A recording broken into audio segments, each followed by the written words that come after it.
तथागत भगवान गौतम बुद्ध, विश्वरत्न बोधिसत्व डॉक्टर बाबासाहेब आंबेडकर, क्रांतिबा फुले, राजर्षी शाहू महाराज, सम्राटांचा शिरोमणी प्रियदर्शी राजा धम्माशोक या महापुरुषांच्या विचारांना या ठिकाणी सर्वप्रथम विनम्र अभिवादन करतो। आजच्या या कार्यक्रमाला विचार मंचावरती उपस्थित असलेले प्रमुख पाहुणे, हॅलो, आयुष्यमान डॉक्टर प्रदीप आगलावे सर, सदस्य सचिव डॉक्टर बाबासाहेब आंबेडकर चरित्र साधने प्रकाशन समिती, महाराष्ट्र शासन मुंबई, त्याचप्रमाणे आयुष्यमान अशोक भाऊ सरस्वती, राष्ट्रीय अध्यक्ष बुद्ध विहार समन्वय समिती Nagpur, Ayushman Amrish Meshram, Samanvay Dhammasanhita action committee of India Panvel Navi Mumbai, आयुष्यमान डॉक्टर मुकेश दुपारे, डॉक्टर बाबासाहेब आंबेडकर समाज संशोधन संस्था बासरी अमरावती, आणि आजच्या या कार्यक्रमाचे आयोजक आयुष्यमान अनिल कारुजी कानेकर, नाखांदूर, राष्ट्रीय समन्वय Dhammasanhita action committee of India. त्याचप्रमाणे हा जो कार्यक्रम आयोजित केलेला आहे, या कार्यक्रमाचे आयोजक बहुजन विद्यार्थी संघ व त्रिसम्मत विद्यार्थी वसतिगृह, आणि या सभागृहात उपस्थित असलेले विशेषतः आमच्या गुरुस्थानी असलेले माननीय देवीदास घोडेस्वार सर, आणि या सभागृहात सर्वच मान्यवर उपस्थित आहेत। आयुष्यमान नौशाद उस्मान विशेषतः औरंगाबादवरून आलेले आहेत। आगलावे सरांनी सांगितलं नौशाद सरांना की ॲडव्होकेट दिलीप काकडे यांचा कार्यक्रम आहे। नौशाद सरांनी त्यांच्याकडचं माझं पुस्तकच आगलावे सरांना दिलं की काकडे साहेब ना त्यांचं पुस्तकच माझ्याकडे आहे, मला माहीत आहेत म्हणून, तर मी त्यांचा आभार मानतो। या कार्यक्रमाच्या निमित्ताने सर्वप्रथम आपणाला सप्रेम जय भीम करतो। सप्रेम जय भीम। आज या ठिकाणी जो कार्यक्रमाचा विषय आहे धम्मसंहिता बुद्ध विहार व्यवस्थापन कायदा, आणि या कायद्या संदर्भामध्ये ज्या घडामोडी घडलेल्या आहेत त्या घडामोडीच्या संदर्भामध्ये आपणापर्यंत माहिती पोहोचवण्याचा हा कार्यक्रम आहे।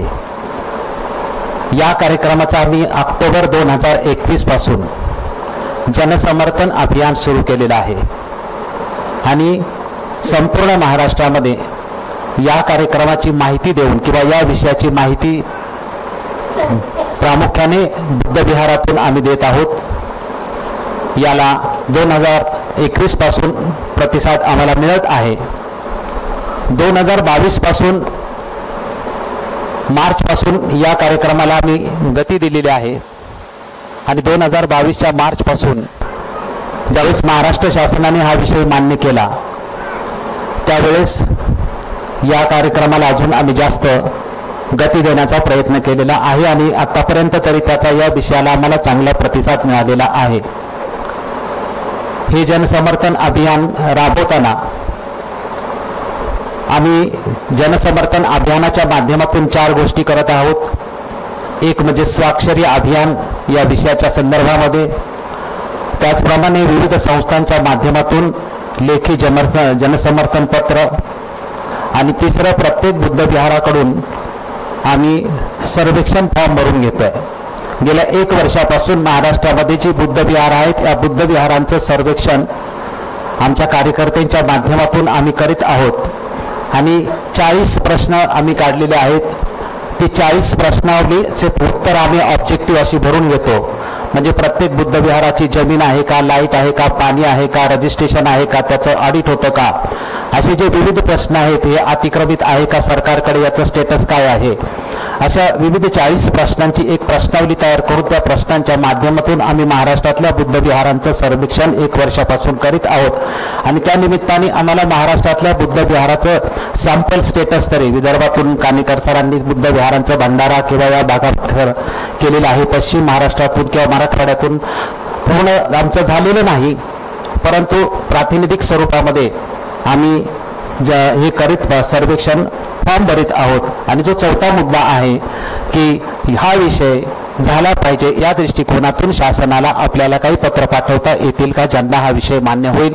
अशा प्रकारे जनसमर्थन अभियानाच्या माध्यमातून या 4 गोष्टी करणार आहोत.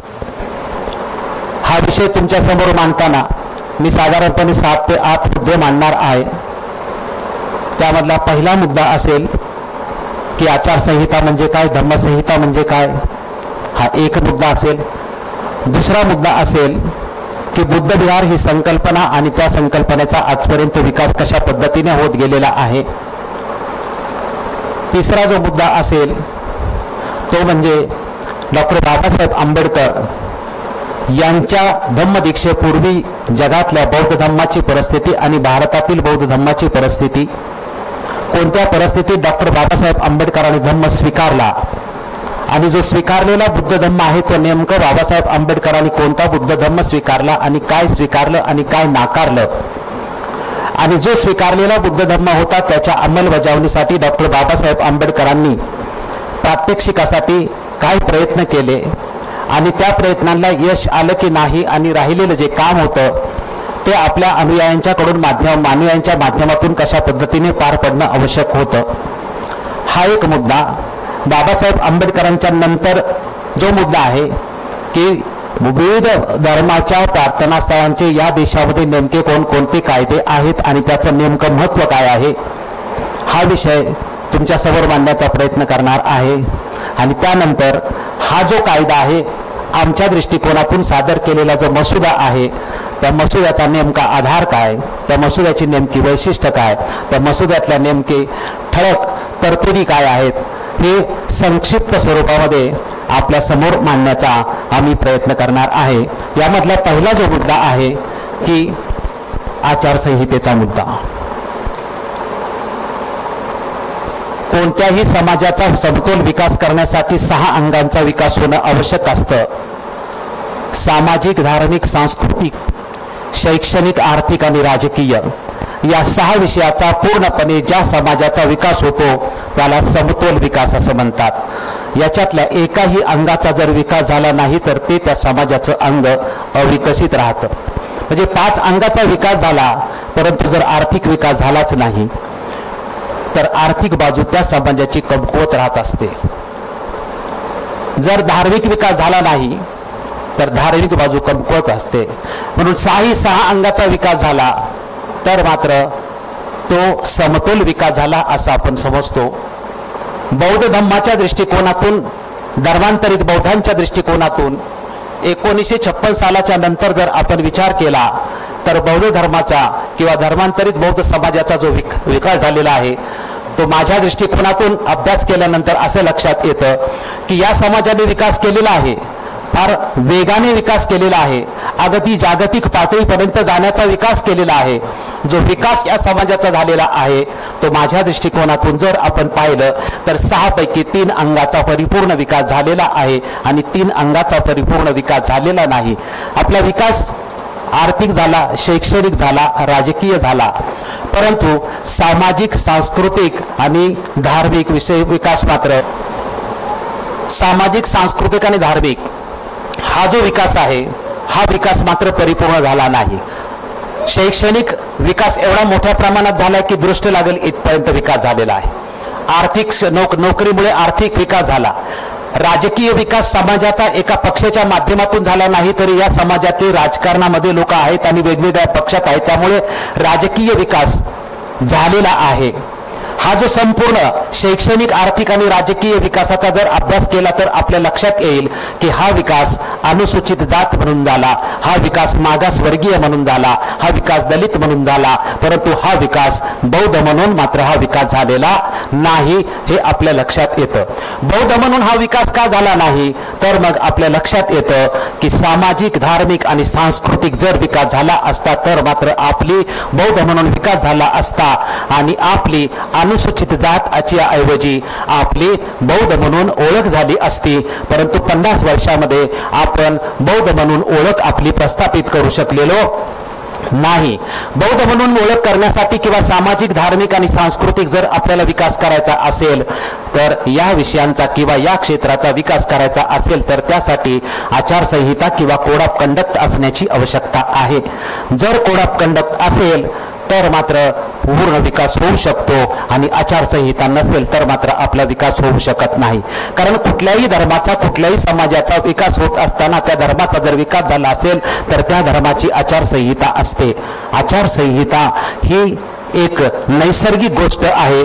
जगातल्या प्रत्येक धर्माला, जगातल्या प्रत्येक गोष्टीला किंवा आपण सृष्टीचा नियम आहे. जन्मापासून मृत्यूपर्यंतच्या आपण कुठल्याही क्षेत्रामध्ये गेला किंवा कुठल्याही स्टेजला गेला तरी त्या ठिकाणी त्या त्या क्षेत्राचा, त्या त्या ठिकाणचा कोड ऑफ कंडक्ट असतो आणि त्या कोड ऑफ कंडक्टचं पालन झालं तरच ते क्षेत्र विकसित होतं. मग तुम्ही शाळेत जावा, नोकरीत जावा, कुठल्याही ठिकाणी जावा, किंबहुना सृष्टीच्या कुठलीही प्रत्येक गोष्ट ही नियमानेच घडत असते. दिवस रात्र असेल, उन्हाळा पावसाळा असेल किंवा नदीचा प्रवाह असेल, हा नियमानेच घडत असतो. त्यामुळे या सृष्टीतली प्रत्येक गोष्ट सुद्धा नियमानेच घडत असते. त्यामुळे आचारसंहितेची आवश्यकता असते. आचारसंहितेची आवश्यकता नसेल तर मात्र विकास घडत नाही. मग काय होतं आचारसंहिता नसेल तर? आचारसंहिता ही तीन गोष्टीवरती अवलंबून असते. तत्व, नियम आणि न्याय. तत्व, नियम आणि न्याय. भारताची आचारसंहिता किंवा भारताचं संविधान ज्याला आपण म्हणतो, भारताची घटना आपण ज्याला म्हणतो, त्याचं जर आपण उदाहरण घेतलं तर स्वातंत्र्य, समता, न्याय, बंधुत्व या तत्वावरती भारतीय संविधान उभं आहे आणि त्याचे 395 नियम आहेत. या तत्वांचं आणि नियमांचं जर उल्लंघन झालं तर त्याला शिक्षा करणारी भारतीय संविधानामध्येच व्यवस्था सुप्रीम कोर्ट आणि हायकोर्टाच्या माध्यमातून किंवा न्यायालयाच्या माध्यमातून दिलेली आहे. जर तत्वाशिवाय जर आपला प्रवास झाला तर त्या प्रवासाला दिशाहीन प्रवास असं म्हटलं जातं. जर नियमाशिवाय आपला प्रवास झाला तर त्या प्रवासाला स्वैराचार असं म्हटलं जातं. आणि न्यायाशिवाय जर आपला प्रवास झाला तर 2 पेक्षा जास्त माणसं एकत्र जमली की मतभेद हे होतातच, हे नैसर्गिक आहे. परंतु त्या मतभेदाला जर न्यायाधीश नसेल आणि ते मतभेद जर आपण सोडवण्यामध्ये यशस्वी झालो नसेल तर मात्र ते मतभेद वाढत जातात. वाद जे आहेत ते वाढत जातात आणि वादाचं विपर्यासात रूपांतर होतं आणि मतभेदाचं मनभेदात आणि मनभेदाचं रूपांतर आपल्याला भांडणात होताना दिसतं. आपण 1956 पर्यंत बौद्ध समाजामध्ये जर याचा अभ्यास केला तर आपल्या लक्षात येतं की या समाजामध्ये जेवढे प्रश्न निर्माण झाले असतील, जेवढे वाद निर्माण झाले असतील, त्याच्यातला कुठलाही प्रश्न किंवा कुठलाही वाद जो आपापसात निर्माण झाला तो आजपर्यंत कुठलाही सुटलेला नाही. किंबहुना आपण इथपर्यंत गे आहे की आपली शेकडो वर्षाची किंवा हजारो वर्षाची गुलामी आहे. या गुलामीचा स्वातंत्र्य दिन म्हणजे 14 ऑक्टोबर आपण कधी साजरा करायचा? 14 ऑक्टोबरला करायचा का विजयादशमीला करायचा?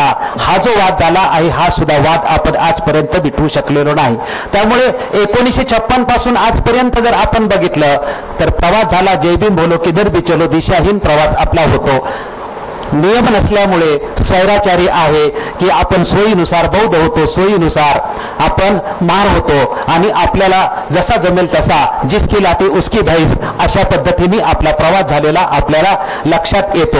आपल्यामध्ये मतभेद झाले, मतभेद होणं नैसर्गिक आहे, वाद होणं नैसर्गिक आहे. मतभेद झाले पाहिजेत, हे जिवंतपणाचं लक्षण असतं. वाद झाले पाहिजेत, हे जिवंतपणाचं लक्षण असतं. परंतु मतभेद झाले, वाद झाले, ते मात्र सोडवण्यासाठी जर त्या समाजाकडे न्याय व्यवस्था नसेल किंवा त्या समाजाची जर यंत्रणा नसेल तर ते मतभेद वाढत जातात. त्या वादाचं विपर्यास होतो आणि विपर्यासाचे परिणाम एवढे होतात की माणसा, आपल्याकडे विद्वानांची संख्या प्रचंड आहे, साहित्यिकांची संख्या प्रचंड आहे, अनगिनत संघटना आहेत, कार्यकर्ते आहेत, समाज अलर्ट आहे, परंतु दिशाहीन प्रवास होत आहे, स्वैराचारी प्रवास होत आहे आणि वाद आणि विपर्यासात्मक आहे. का तर आचारसंहिता नाही, कोड ऑफ कंडक्ट नाही.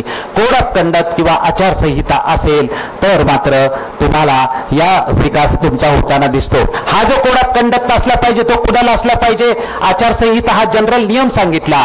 याच आचारसंहितेला मी नाव दिलेलं आहे धम्मसंहिता, असं मी नाव दिलेलं आहे. ही धम्मसंहिता कुणाची आहे? धम्मसंहिता आचारसंहितेलाच मी नाव का दिलेलं आहे? बौद्ध उपासकासाठी आचारसंहिता, धम्माची आचारसंहिता, म्हणून याला मी धम्मसंहिता असं नाव 1986 सालापासून दिलेलं आहे आणि त्या माध्यमातून मी काम करत आहे. धम्मसंहिता म्हणजेच बौद्धांची बुद्धिस्ट कोड ऑफ कंडक्ट असला पाहिजे. या बुद्धिस्ट कोड ऑफ कंडक्टलाच मी धम्मसंहिता हे शीर्षक घेऊन 1986 सालापासून याच्यावर मी कार्यरत आहे। या धम्मसंहितेचे 2 विषय म्हणजे 2 भाग केलेले आहेत। त्याच्यातला पहिला जो भाग आहे तो बुद्धिस्ट पर्सनल लॉचा आहे। हा कौटुंबिक कायद्याचा विषय आहे, म्हणजे विवाह, वारसा हक्क, दत्तक या संदर्भातले जे संपूर्ण म्हणजे कायदे कौटुंबिक दृष्टिकोनातून आहेत ते झाले पाहिजेत, बौद्धांचे झाले पाहिजेत। का झाले पाहिजेत तर विवाहाचा, वारसा हक्काचा, दत्तकाचा संपूर्ण कौटुंबिक कायदा जो प्रत्येक धर्माचा स्वतंत्र आहे। हिंदूंचे कौटुंबिक कायदे स्वतंत्र आहेत, मुस्लिमांचे कौटुंबिक कायदे स्वतंत्र आहेत, ख्रिश्चनांचे कौटुंबिक कायदे स्वतंत्र आहेत, पारशांचे कौटुंबिक कायदे स्वतंत्र आहे। आमचे असं म्हणणं आहे की जर इतर धर्माच्या धर्मशास्त्राच्या आधारावरती त्या धर्माचा पर्सनल लॉ जर स्वतंत्रपणे असेल तर मग 1956 नंतर आम्ही सुद्धा हिंदू धर्मातून बाहेर पडून आमचं सुद्धा कायदेशीर स्टेटस निर्माण झालं पाहिजे आणि त्यासाठी आम्हाला स्वतंत्र कायदा असणं अतिशय आमची आवश्यकता आहे। यामध्ये एक प्रश्नचिन्ह निर्माण होतं किंवा या विषयाला काउंटर क्वेश्चन पण केला जातो की पर्सनल कायद्याची आवश्यकता नाही असा सुद्धा प्रश्न निर्माण केला जातो आणि त्याला सुद्धा विरोध केला जातो। त्या विरोधाला आमचं असं उत्तर आहे किंवा आमची अशी भूमिका आम्ही लेखी स्वरूपात प्रत्येक ठिकाणी मांडलेली आहे आणि ज्या ज्या ठिकाणी आमचं या विषयावरलं व्याख्यान होईल त्या विषयावर आवर्जून या मुद्द्याचं स्पष्टीकरण देण्याचा मी सातत्याने प्रयत्न करतो। आणि तो प्रयत्न म्हणजे डॉक्टर बाबासाहेब आंबेडकरांनी समान नागरी कायद्याची भूमिका भारतीय संविधानाच्या माध्यमातून आर्टिकल 44 मध्ये मांडलेली आहे। या आर्टिकल 44चं भारतीय संविधान सभा होती, या संविधान सभेच्या डिबेट्स मध्ये आपण वाचल्यानंतर बाबासाहेब आंबेडकरांनी याची भूमिका सविस्तर स्पष्टीकरण दिलेलं आहे। मी त्या स्पष्टीकरणाकडे जाणार नाही, माझी भूमिका इथं मांडणार आहे की आमचं म्हणणं आहे की 1956 सालाच्या नंतर जो बौद्ध समाज आहे या बौद्ध समाजाला या देशामध्ये स्वतंत्र कायदेशीर अस्तित्व असलं पाहिजे। जर प्रत्येक धर्माचं स्वतंत्र कायदेशीर अस्तित्व आहे तर बौद्ध धर्माचं कायदेशीर अस्तित्व असलं पाहिजे, मग ते पर्सनल लॉच्या माध्यमातून मिळो किंवा समान नागरी कायद्याच्या माध्यमातून मिळो। या देशामध्ये जर प्रत्येक धर्माला स्वतंत्र पर्सनल लॉ असेल तर मग आम्हालाही स्वतंत्र पर्सनल लॉ मागण्याचा पूर्णपणे अधिकार आहे।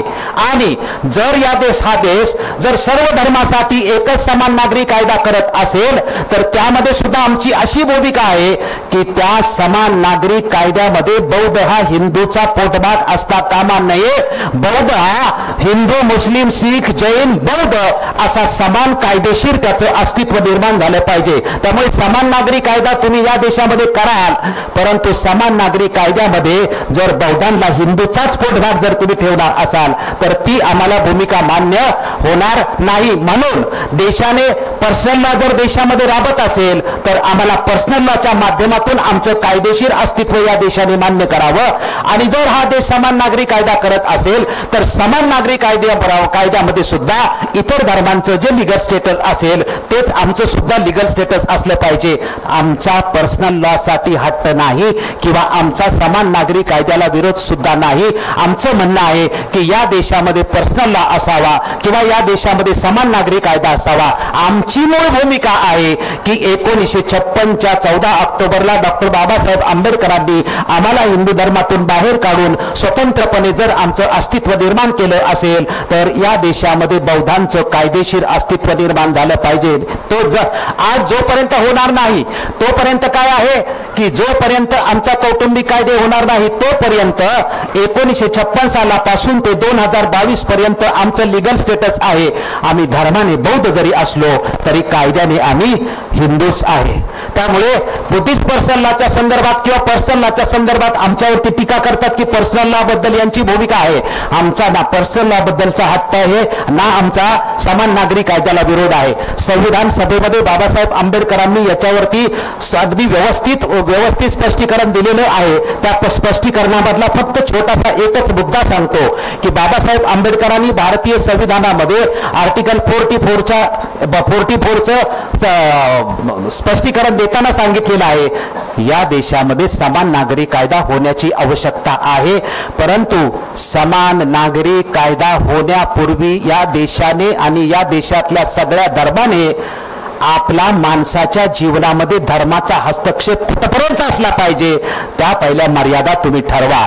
त्या मर्यादा जोपर्यंत ठरवत नाही तोपर्यंत समान कायदा कधीही होऊ शकत नाही. जन्मापासून मृत्यूपर्यंत प्रत्येक धर्माचा जर माणसाच्या जीवनामध्ये पूर्णपणे हस्तक्षेप असेल तर समान नागरिक कायदा या देशामध्ये कसा होणार? ज्या दिवशी हा देश ठरवेल की प्रत्येक धर्माचा त्याच्या माणसाच्या जीवनामध्ये त्याचा हस्तक्षेप किती, कारण तुम्हाला जर धर्माच्या आधारावरती जर पर्सनल लॉ नको असतील तर पहिलं सर्वांनी हे ठरवलं पाहिजे की धर्माचा माणसाच्या जीवनामध्ये हस्तक्षेप किती. जोपर्यंत माणसाच्या जीवनामध्ये धर्माचा हस्तक्षेपाची मर्यादा ठरणार नाही तोपर्यंत समान नागरी कायद्याच्या विषयाची तुम्ही कितीही चर्चा केली तरी ती चर्चा फक्त पॉलिटिकलच असेल, ती अधिकृतपणे चर्चा असणार नाही. त्यामुळे मी बुद्धिस्ट पर्सनल लॉचा जो मुद्दा आहे तुमच्या समोर मांडला. आमचा बुद्धिस्ट पर्सनल लॉसाठी हट्ट नाही आणि आमचा समान नागरी कायद्यालाही विरोध नाही. आमची मागणी आहे की जोपर्यंत हा कायदा होत नाही तोपर्यंत आम्ही धर्माने बौद्ध आणि कायद्याने हिंदू आहे. आम्हाला धर्मानेही बौद्ध आणि कायद्याने हिंदू या देशामध्ये बौद्धांना कायदेशीर स्वतंत्र अस्तित्व मिळवण्याचा पूर्णपणे अधिकार आहे. आम्हाला हिंदू धर्माच्या अंतर्गत राहायचं नाही. आम्हाला हिंदू धर्मापासून मुक्त तुम्ही पर्सनल लॉच्या माध्यमातून करा, नाहीतर तुम्ही समान नागरी कायद्याच्या माध्यमातून करा. त्यामुळे इथं जमलेल्या सर्व प्रेक्षकांना किंवा धम्मबंधू भगिनींना विनंती आहे की आमची पर्सनल लॉ आणि समान नागरी कायद्याची ही जी भूमिका आहे ही आम्ही साहित्य संमेलन घेऊन जाहीर केलेली आहे, विविध आमच्या पुस्तकातून जाहीर केलेली आहे आणि विविध भाषणातून सुद्धा आम्ही जाहीर केलेली आहे. त्याच्यानंतरचा पुढचा मुद्दा येतो तो म्हणजे बुद्धविहार व्यवस्थापन कायदा. जसा हा कौटुंबिक कायद्याचा विषय आहे तसाच बुद्धविहार व्यवस्थापन कायदा हा सुद्धा सामाजिक, धार्मिक आणि सांस्कृतिक विषय आहे. सामाजिक, धार्मिक आणि सांस्कृतिक हा विषय आहे. सामाजिक आणि धार्मिक सांस्कृतिक या विषयाचा जर तुम्ही अभ्यास केला तर तुमच्या लक्षात येईल की या देशातल्या विविध प्रार्थना स्थळांचे स्वतंत्रपणे कायदे आहेत, परंतु बुद्ध विहारासाठी मात्र स्वतंत्र कायदे नाहीत. त्यामुळे बुद्ध विहारासाठी स्वतंत्र कायदे नाहीत, बौद्धांच्या ज्या धार्मिक संस्था आहेत त्यांच्याबद्दल कायदे नाहीत, परंतु इतर धर्माच्या साठी जर स्वतंत्रपणे बुद्धिस्ट पर्सनल लॉच्या धर्तीवरच हा विषय आहे. जर इतर धर्मांच्या साठी सामाजिक, धार्मिक आणि सांस्कृतिक संस्थांच्यासाठी जर स्वतंत्र प्रत्येक धर्माचे कायदे असतील तर मग आम्हालाच तुम्ही ट्रस्ट अंतर्गत किंवा हिंदूंच्या मंदिराला असलेल्या कायद्याच्या अंतर्गतच आमचं सामाजिक, सांस्कृतिक आणि धार्मिक जीवन किंवा त्या ज्या संस्थांच्या माध्यमातून आपण करतो तर ते सुद्धा आम्हाला अधिकृतपणे हेच सांगतं की आम्ही धर्माने बौद्ध आणि कायद्याने हिंदू. म्हणजे सामाजिक, धार्मिक आणि सांस्कृतिक दृष्टिकोनातून सुद्धा जर आपल्याला अभ्यास करायचा म्हटला तर आम्ही सगळ्या गोष्टी बुद्ध विहाराच्या माध्यमातून किंवा संस्थांच्या माध्यमातून करतो, पण रजिस्ट्रेशन करण्यासाठी आम्हाला महाराष्ट्र जो विश्वस्त नियम आहे तो जो हिंदूंसाठी आहे तो महाराष्ट्र विश्वस्त नियम आम्हाला लागू होतो. आर्टिकल 2(6) मध्ये आम्हाला हिंदूमध्ये समाविष्ट केल्याचं प्रत्यक्षपणे लिहिलेलं आहे. जसं पर्सनल लॉ मध्ये आम्हाला हिंदूमध्ये समाविष्ट केलेलं आहे तसंच सामाजिक, सांस्कृतिक आणि धार्मिक दृष्टिकोनातून सुद्धा आम्हाला समाविष्ट केलेलं आहे. त्यामुळे पर्सनल लॉच्या माध्यमातून आम्ही धर्माने बौद्ध आणि कायद्याने हिंदू, तसंच याही दृष्टिकोनातून आम्ही धर्माने बौद्ध आणि कायद्याने हिंदू आहोत. त्यामुळे आम्हाला धर्माने आणि कायद्याने सुद्धा बौद्धच व्हायचं आहे. त्यासाठी हा आम्ही विषय तुमच्या समोर टाकलेला आहे. याचं स्पष्टीकरण मी पुढे देणार आहे. मी सांगितल्याप्रमाणे पुढचा जो मुद्दा आहे तो बुद्ध विहार संकल्पना, त्याची निर्मिती, त्याचा विकास कशा पद्धतीने होत गेलेला आहे. आज आपण जो बुद्ध विहार व्यवस्थापन कायदा मागत आहोत, बुद्ध विहार ही मूलभूत गोष्ट आहे बौद्ध धर्माची. बुद्ध विहार ही संकल्पना कशी निर्माण झाली किंवा बुद्ध विहाराचा आढावा हा मुद्दा तुमच्या समोर स्पष्ट करण्याचा तुम्ही सगळे इथे अभ्यासक आहात आणि मान्यवर आहात. तुम्हाला याच्यातली काही माहिती नाही असं मी समजत नाही, तुम्हाला सगळं माहित आहे. मी या गोष्टीचा विचार केलाय की नाही फक्त हे तुमच्या समोर मांडतोय. या माझ्यापेक्षा या विषयाचं ज्ञान तुमच्याकडे जास्त आहे असंच मी समजतो. पण मी या गोष्टीचा विचार केला की बौद्ध धर्मामध्ये बुद्ध विहार ही संकल्पना आहे. ही संकल्पना तथागत भगवान गौतम बुद्धांच्या हयातीमध्ये बुद्ध विहार ही संकल्पना सुरू झाली. आणि बुद्ध विहार ही संकल्पना सुरुवातीला का सुरू झाली तर भिक्खूंच्या निवासस्थान हे सर्वप्रथम बुद्ध विहाराचं उद्दिष्ट होतं. तथागत भगवंताच्या हयातीमध्ये जर तुम्ही विनय पिटक वाचलं तर विनय पिटक कसं निर्माण झालं याचं अधिकृतपणे तुम्हाला, म्हणजे एकाच वेळी बसले आणि सगळे नियम विनय पिटकाचे 227 बनले असं विनय पिटक नाही. पहिलाच नियम जो बनला की बुद्ध विहार असावं की नसावं, तर भिक्खू ज्या वेळेस म्हटले की आम्हाला कोणीतरी बुद्ध विहार म्हणजे तुम्हाला निवारा बनवून देतोय, तो बनवायचा की नाही बनवायचा, हा पहिला प्रश्न तथागतांच्याकडे भिक्खू घेऊन जातात. त्यावेळेस भिक्खू म्हणतात जर तुम्हाला कोणी देत असेल तर आपल्याला बनवायला काही हरकत नाही, मान्यता. त्यानंतर ते कसं असावं, त्याच्यात काय असावं, कुठे बसावं, कुठे बसावं, पाण्याचं भांड कुठे ठेवावं, कशा पद्धतीने ज्या बारीक सारीक गोष्टी आहेत, ह्या प्रत्येक गोष्टीकडे तथागताकडे भिक्खू संघ जातो आणि विचारतो की हे कसं करा. तथागतांनी नियम बनवून दिलेला आहे. विनय पिटक संपूर्ण वाचल्यानंतर प्रत्येक नियम कसा बनेल याचं स्पष्टीकरण आपल्याला त्याच्या माध्यमातून आपल्याला मिळतं. त्यामुळे सुरुवातीची जी बुद्ध विहाराची जी संकल्पना आहे ही निवासस्थानाच्या माध्यमातून संकल्पना आहे. तथागत भगवंताच्या महापरिनिर्वाणानंतर बुद्ध विहार ह्या संकल्पनेमध्ये बदल होतो. भगवंताच्या महापरिनिर्वाणानंतर बुद्ध विहारामध्ये भगवंताची मूर्ती बसवली जाते आणि गाभारा आणि त्याला पवित्र स्वरूप प्राप्त होतं. विहाराचं रूपांतर आपल्याला बुद्ध विहारामध्ये झालेलं लक्षात येतं आणि त्याला पवित्र स्थान येतं. त्यानंतर बुद्ध विहारात तिसऱ्या वेळेस की बुद्ध विहारामध्ये भिक्खू संघाच्या प्रशिक्षणाला किंवा धार्मिक शिक्षणाला भिक्खू संघाच्या सुरुवात होते. त्यानंतर भिक्खू संघाच्या धार्मिक शिक्षणाबरोबरच आजूबाजूच्या एरियातल्या लोकांना सुद्धा शिक्षण दिलं गेलं आणि त्यानंतर बुद्ध विहारांचा आपण सगळ्यांनी इतिहास वाचलेला आहे की बुद्ध विहारांचं हळूहळू की त्या बुद्ध विहारामध्ये सर्वच विषयांचा तौलनिक किंवा तुलनात्मक अभ्यास होऊ लागला आणि एका बुद्ध विहाराचं शाळा, कॉलेज आणि जागतिक स्तरावरती विद्यापीठ आपल्याला ग्रंथामध्ये वाचायला मिळतं की जवळजवळ 71 नालंदा, तक्षशिला सारखी मोठमोठी विद्यापीठ त्या कालखंडामध्ये होऊन गेली आणि बुद्ध विहाराच्या माध्यमातून जगानं शिक्षण व्यवस्था जी आहे ती संपूर्ण जगाला शिक्षण व्यवस्था मिळली. त्यानंतर सम्राट अशोकाने या देशामध्ये बुद्ध विहारांचं किंवा राजे महाराजांच्या काळामध्ये स्थापत्य कला आणि मूर्तिकलेच्या माध्यमातून बुद्ध विहाराचं चित्र आपल्याला पालटलेलं दिसतं. डोंगरातून किंवा लेणी खोदले गेल्या त्यामध्ये बुद्ध विहार निर्माण केली आणि ते अजरामर स्वरूप आपल्याला पाहायला अधिकृतपणे मिळतं. सम्राट अशोकाने 84,000 स्तूप किंवा बुद्ध विहारे बनवली, राजे महाराजांनी लेणी बनवली आणि आज या भारताच्या धर्तीवर तुम्ही कुठेही खोदकाम केलं, इवन भारताच्याच नाही तर तुम्ही अरब कंट्रीमध्ये किंवा इराण, इराक पर्यंत कुठेही गेला तर ज्या ठिकाणी उत्खनन कराल त्या ठिकाणी तुम्हाला बुद्ध धर्माचेच अवशेष सापडतात. 1920च्या नंतर ज्यावेळेस हिंदू संस्कृतीचा शोध लागतो, सम्राट अशोकाची माहिती मिळते, त्यावेळेस बुद्ध धर्म हा किती मोठा सम्राट अशोकाच्या माध्यमातून अजरामर केलेला आहे याचंही ज्ञान आपल्याला होतं आणि संपूर्ण इतिहासाची क्रोनॉलॉजीच आपल्याला या पुरातत्व खात्याच्या माध्यमातून बदललेली पूर्णपणे आढळते. स्थापत्य कलेच्या माध्यमातून, मूर्तिकलेच्या माध्यमातून आपल्याला बुद्ध विहाराचं स्वरूप बदललेलं दिसतं. राजाश्रय संपल्यानंतर पुन्हा आपल्याला लक्षात येतं की बुद्ध विहाराचं स्वरूप हे पुन्हा समाजामध्ये दगड, माती, धातू, वाळू, सिमेंट याच्या माध्यमातून बुद्ध विहारे बनलेली दिसतात. 12व्या शतकामध्ये या देशातला धम्म संपतो आणि 12व्या शतकामध्ये या देशातली विहारही नष्ट होऊन या देशामध्ये त्याचं मंदिरामध्ये रूपांतर झालेलं सुद्धा आपल्याला लक्षात येतं. 12व्या शतकापासून ते 20व्या शतकापर्यंत जर आपण याचा संपूर्ण अभ्यास केला तर 12व्या शतकापासून 20व्या शतकापर्यंत या देशामधला बौद्ध धर्म हा नष्ट झालेला आढळतो. परंतु बौद्ध धर्म जिवंत राहिला तो परदेशामध्ये बौद्ध धर्म 3 मार्गाने गेला. एक व्यापाऱ्यांच्या माध्यमातून गेला, दुसरा सम्राट अशोकाच्या माध्यमातून गेला आणि तिसरा महायानाच्या माध्यमातून आपल्याला गेलेला आढळला आहे. मी ही पार्श्वभूमी पुढचा मुद्दा तुमच्या समोर मांडतोय तो म्हणजे की बाबासाहेब आंबेडकरांनी धम्माचा स्वीकार करण्यापूर्वी जगामध्ये बौद्ध धम्माची परिस्थिती काय होती त्याच्यातला हा मुद्दा आहे की जगामध्ये 3 पद्धतीने बुद्ध धम्म गेलेला होता. व्यापाऱ्यांच्या माध्यमातून, सम्राट अशोकाच्या माध्यमातून आणि महायानाच्या माध्यमातून जगात बौद्ध धम्म हा गेला होता. सम्राट अशोकाच्या माध्यमातून गेलेला बौद्ध धम्म असं म्हणतात की तो हिनयान किंवा त्रिपिटकाच्या आधारावरचा संघमित्रा किंवा महेंद्र यांच्या माध्यमातून जो गेला तो त्रिपिटकाला मान्य असलेला ब्रह्मदेश, थायलंड, श्रीलंकामध्ये विशेषतः या त्रिपिटकावरती जो बौद्ध धर्म आहे आणि इतर जे देश आहेत मग चायना असेल, जपान असेल, कोरिया असेल असे जे बहुतांशी देश आहेत या देशामध्ये आपल्याला महायान गेलेला दिसतो. जर आपण जगातल्या बौद्ध धर्माचा अभ्यास केला कालखंडामध्ये 1956 पर्यंत बाबासाहेब आंबेडकर जेव्हा धम्माची दीक्षा घेतात तेव्हा जर आपण अभ्यास केला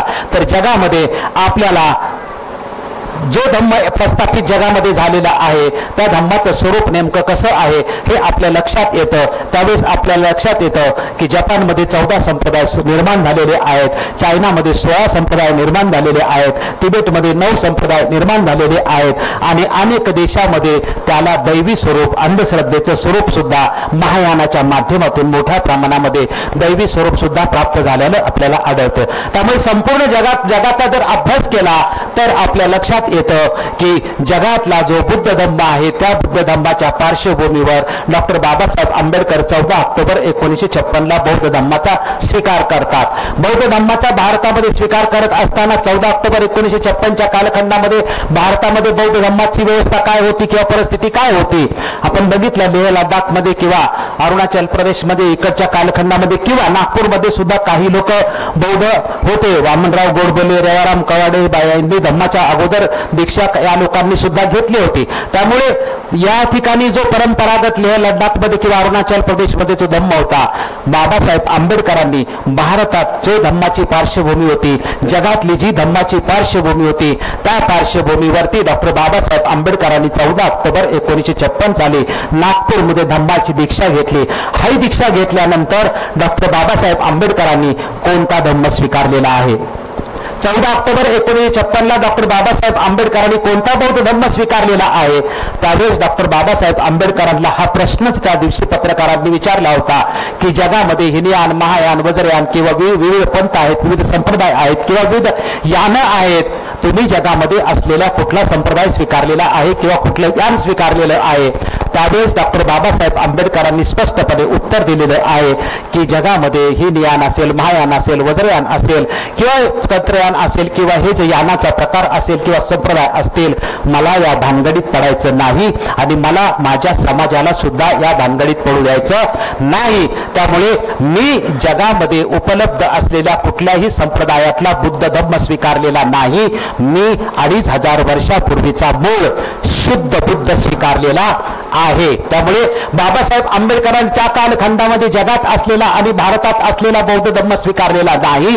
बाबासाहेब आंबेडकरांनी या पार्श्वभूमीवर अनुमान काढलेलं आहे की जगात अस्तित्वात असलेला जो धम्म आहे, बाबासाहेब आंबेडकरांच्या अनुमानानुसार जगात मूळ शुद्ध बुद्ध धम्म कुठेही नाही असं बाबासाहेब आंबेडकरांनी अनुमान काढलं. आणि बाबासाहेब आंबेडकर म्हणतात की मी कुठलाही स्वीकारलेला नाही, मी 2500 वर्षापूर्वीचा मूळ बुद्ध धम्म स्वीकारलेला आहे. कोणता बुद्ध धम्म बाबासाहेब आंबेडकरांनी स्वीकारलेला आहे? तर्कसंगत, बुद्धिसंगत, विज्ञानवादी, लोककल्याणकारी, मूळ आणि शुद्ध बुद्ध डॉक्टर बाबासाहेब आंबेडकरांनी स्वीकारलेला आहे. आणि कुठला बाबासाहेब आंबेडकरांनी बुद्ध धम्म नाकारलेला आहे?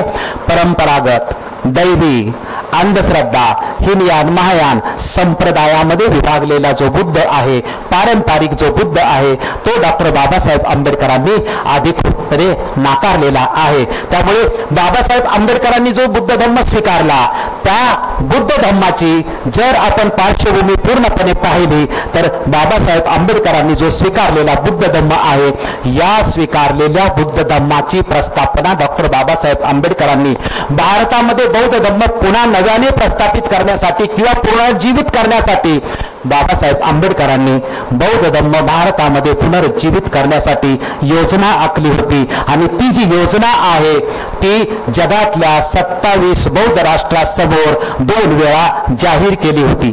ब्रह्मदेशामध्ये झालेली एक 27 बौद्ध राष्ट्रांची परिषद आणि श्रीलंकेमध्ये झालेली बौद्ध राष्ट्रांची परिषद, या दोन्हीही बौद्ध राष्ट्रांच्या परिषदेमध्ये डॉक्टर बाबासाहेब आंबेडकरांनी जाहीरपणे सांगितलं होतं की मी जो बौद्ध धम्म पुनरुज्जीवित करणार आहे किंवा मला जो अभिप्रेत असलेला जो धम्म आहे तो मी कुठून आणलेला आहे? बाबासाहेब आंबेडकरांनी अधिकृतपणे जाहीर केलेला आहे की बौद्ध धम्माचा उदय आणि बौद्ध धम्माचा अस्त याच्या अभ्यासातून भारतातल्या बौद्ध धम्माच्या पुनरुज्जीवनाची योजना मी तयार केलेली आहे. आणि त्या योजनेचा जो सिद्धांत आहे तो सिद्धांत म्हणजे तथागत भगवान गौतम बुद्धाचा जो धम्म आहे तो मूलता आणि तत्वता हा सामाजिक सामाजिक आहे आणि सामाजिक संदेश देणारा तथागत भगवंताचा बुद्ध धम्म आहे. त्यामुळे बाबासाहेब आंबेडकरांचा जो मूळ शुद्ध बुद्ध आहे किंवा बाबासाहेब आंबेडकरांना या देशामध्ये जो बुद्ध धम्म एस्टॅब्लिश करायचा होता, त्या एस्टॅब्लिश करण्याची जी योजना होती ती कशातून निर्माण झालेली आहे, तर धम्माचा उदय आणि धम्माच्या आस्थाच्या अभ्यासातून निर्माण झाल्याचं बाबासाहेब आंबेडकरांनी बौद्ध राष्ट्रांच्या समोर जाहीर केलेलं आहे. आणि त्याचा पायाभूत सिद्धांत जो आहे की बौद्ध धम्म हा मूलतः आणि तत्वता हा बौद्ध धम्म सामाजिक आहे असं डॉक्टर बाबासाहेब आंबेडकरांनी जाहीर केलं. आणि त्यानुसार बाबासाहेब आंबेडकरांनी बौद्ध धम्माच्या पुनरुज्जीवनाची योजना आखली होती. त्याचं 5 भागामध्ये मी वर्गीकरण केलं आहे. बाबासाहेब आंबेडकरांच्या धम्म पुनरुज्जीवनाचं वर्गीकरण 5 भागामध्ये. पहिला भाग आहे की डॉक्टर बाबासाहेब आंबेडकरांनी 1956 पर्यंत बौद्ध धम्मासाठी नेमकं काय काय केलं. दुसरा भाग आहे की बाबासाहेब आंबेडकरांची बौद्ध धम्माची पुनरुज्जीवनाची नियोजित योजना काय होती. तिसरा जो भाग आहे की बाबासाहेब आंबेडकरांची अनुयायांकडून काय अपेक्षा होती. चौथा जो भाग आहे की बुद्ध विहार निर्मितीच्या बद्दल डॉक्टर बाबासाहेब आंबेडकरांची काय भूमिका होती. आणि 5वा जो भाग आहे की जगातल्या बौद्ध राष्ट्राकडून डॉक्टर बाबासाहेब आंबेडकरांची नेमकी अपेक्षा काय होती. त्यामधला पहिला भाग जर असेल तर पहिल्या भागाबद्दल डॉक्टर बाबासाहेब आंबेडकरांनी स्वतःच लिहिलेलं आहे. आणि ब्रह्मदेशातले राष्ट्राध्यक्ष मालाला साकर यांच्या समोर बाबासाहेब आंबेडकरांनी सांगितलेलं आहे की मी संसदेमध्ये असताना आणि संविधान सभेमध्ये असताना मी काय काय केलेलं आहे. त्यामध्ये बाबासाहेब सांगतात की या देशाच्या राष्ट्राध्यक्षाच्या राजवाड्यावरती मी तथागत भगवंताच्या सुप्तामधल्या गाथा कोरण्याचा प्रयत्न केलेला आहे. अशोकाचं चक्र मी देशाचं प्रतीक म्हणून घेतलेलं आहे. त्याचप्रमाणे या देशामध्ये बौद्ध धम्माचं जगात कुणीही जेवढं काम केलेलं नसेल तेवढं पार्लमेंटमध्ये असताना मी काम केलेलं आहे. बाबासाहेब आंबेडकरांनी 56च्या अगोदर धम्मदीक्षा घेण्यापूर्वी बाबासाहेब आंबेडकरांनी जर बघितलं तर बाबासाहेब आंबेडकरांनी 35 साली जो दादरमध्ये निवासस्थान बांधलं त्या दादरमधल्या निवासस्थानाला बाबासाहेब आंबेडकर राजगृह असं नाव दिलं. बाबासाहेब आंबेडकरांनी औरंगाबादमध्ये कॉलेज केलं. या कॉलेजला मिलिंद कॉलेज असं आणि नागसेनवन असं नाव दिलेलं आपल्याला आढळतं. मुंबईमध्ये जे बाबासाहेब आंबेडकरांनी कॉलेज काढलं या कॉलेजच्या अगोदरची नावं बदलून आनंद भवन आणि बुद्ध भवन या 2 इमारतीला बाबासाहेब आंबेडकर नाव देतात. बाबासाहेब आंबेडकरांचं जे दादरमध्ये अगोदरची प्रेस होती प्रिंटिंग प्रेस, त्या प्रिंटिंग प्रेसचं नाव सुद्धा बाबासाहेब आंबेडकर बुद्धभूषण प्रिंटिंग प्रेस असं नाव देतात. 1956 पर्यंत डॉक्टर बाबासाहेब आंबेडकरांनी धम्माची दीक्षा घेण्यापूर्वी बाबासाहेब आंबेडकरांनी स्वतः ही म्हणजे बौद्ध धम्माच्या दिशेने अधिकृतपणे बाबासाहेब आंबेडकरांचा प्रवास झालेला आपल्याला आढळतो. तसं बाबासाहेब आंबेडकरांनी तथागत भगवान गौतम बुद्ध आणि त्याचा धम्म हा जो ग्रंथ लिहिला त्या ग्रंथाच्या प्रस्तावनेमध्येच डॉक्टर बाबासाहेब आंबेडकरांनी मान्य केलं होतं की गुरुवर्य केळुसकर गुरुजींनी मला ज्यावेळेस बुद्धाचं चरित्र वाचायला दिलं आणि ते चरित्र वाचल्यानंतर ज्यावेळेस मी माझ्या वडिलांना रामजी बाबांना प्रश्न विचारला की आतापर्यंत तुम्ही मला जे सगळं वाचायला दिलं ते सगळं मी वाचलं आणि काल मला जे गुरुजींनी पुस्तक दिलेलं आहे ते मी वाचलं. या दोन्हींचा अभ्यास केल्यानंतर माझ्या असं लक्षात आलं की एक 100% विषमतेचं आहे आणि दुसरं 100% समतेचं आहे. मला तुम्ही संपूर्ण विषमतेचं वाचायला दिलं, मला तुम्ही समतेचा बुद्ध वाचायला का दिला नाही. 2 दिवस बाबासाहेब आंबेडकर प्रश्न विचारतात. हे कशामध्ये आहे बुद्ध आणि त्यांचा धम्म याला बाबासाहेबांनी जी प्रस्तावना लिहिली त्या प्रस्तावनेमधलं हे मी तुम्हाला संदर्भ देत आहे. 2 दिवस बाबासाहेब आंबेडकर प्रश्न विचारतात.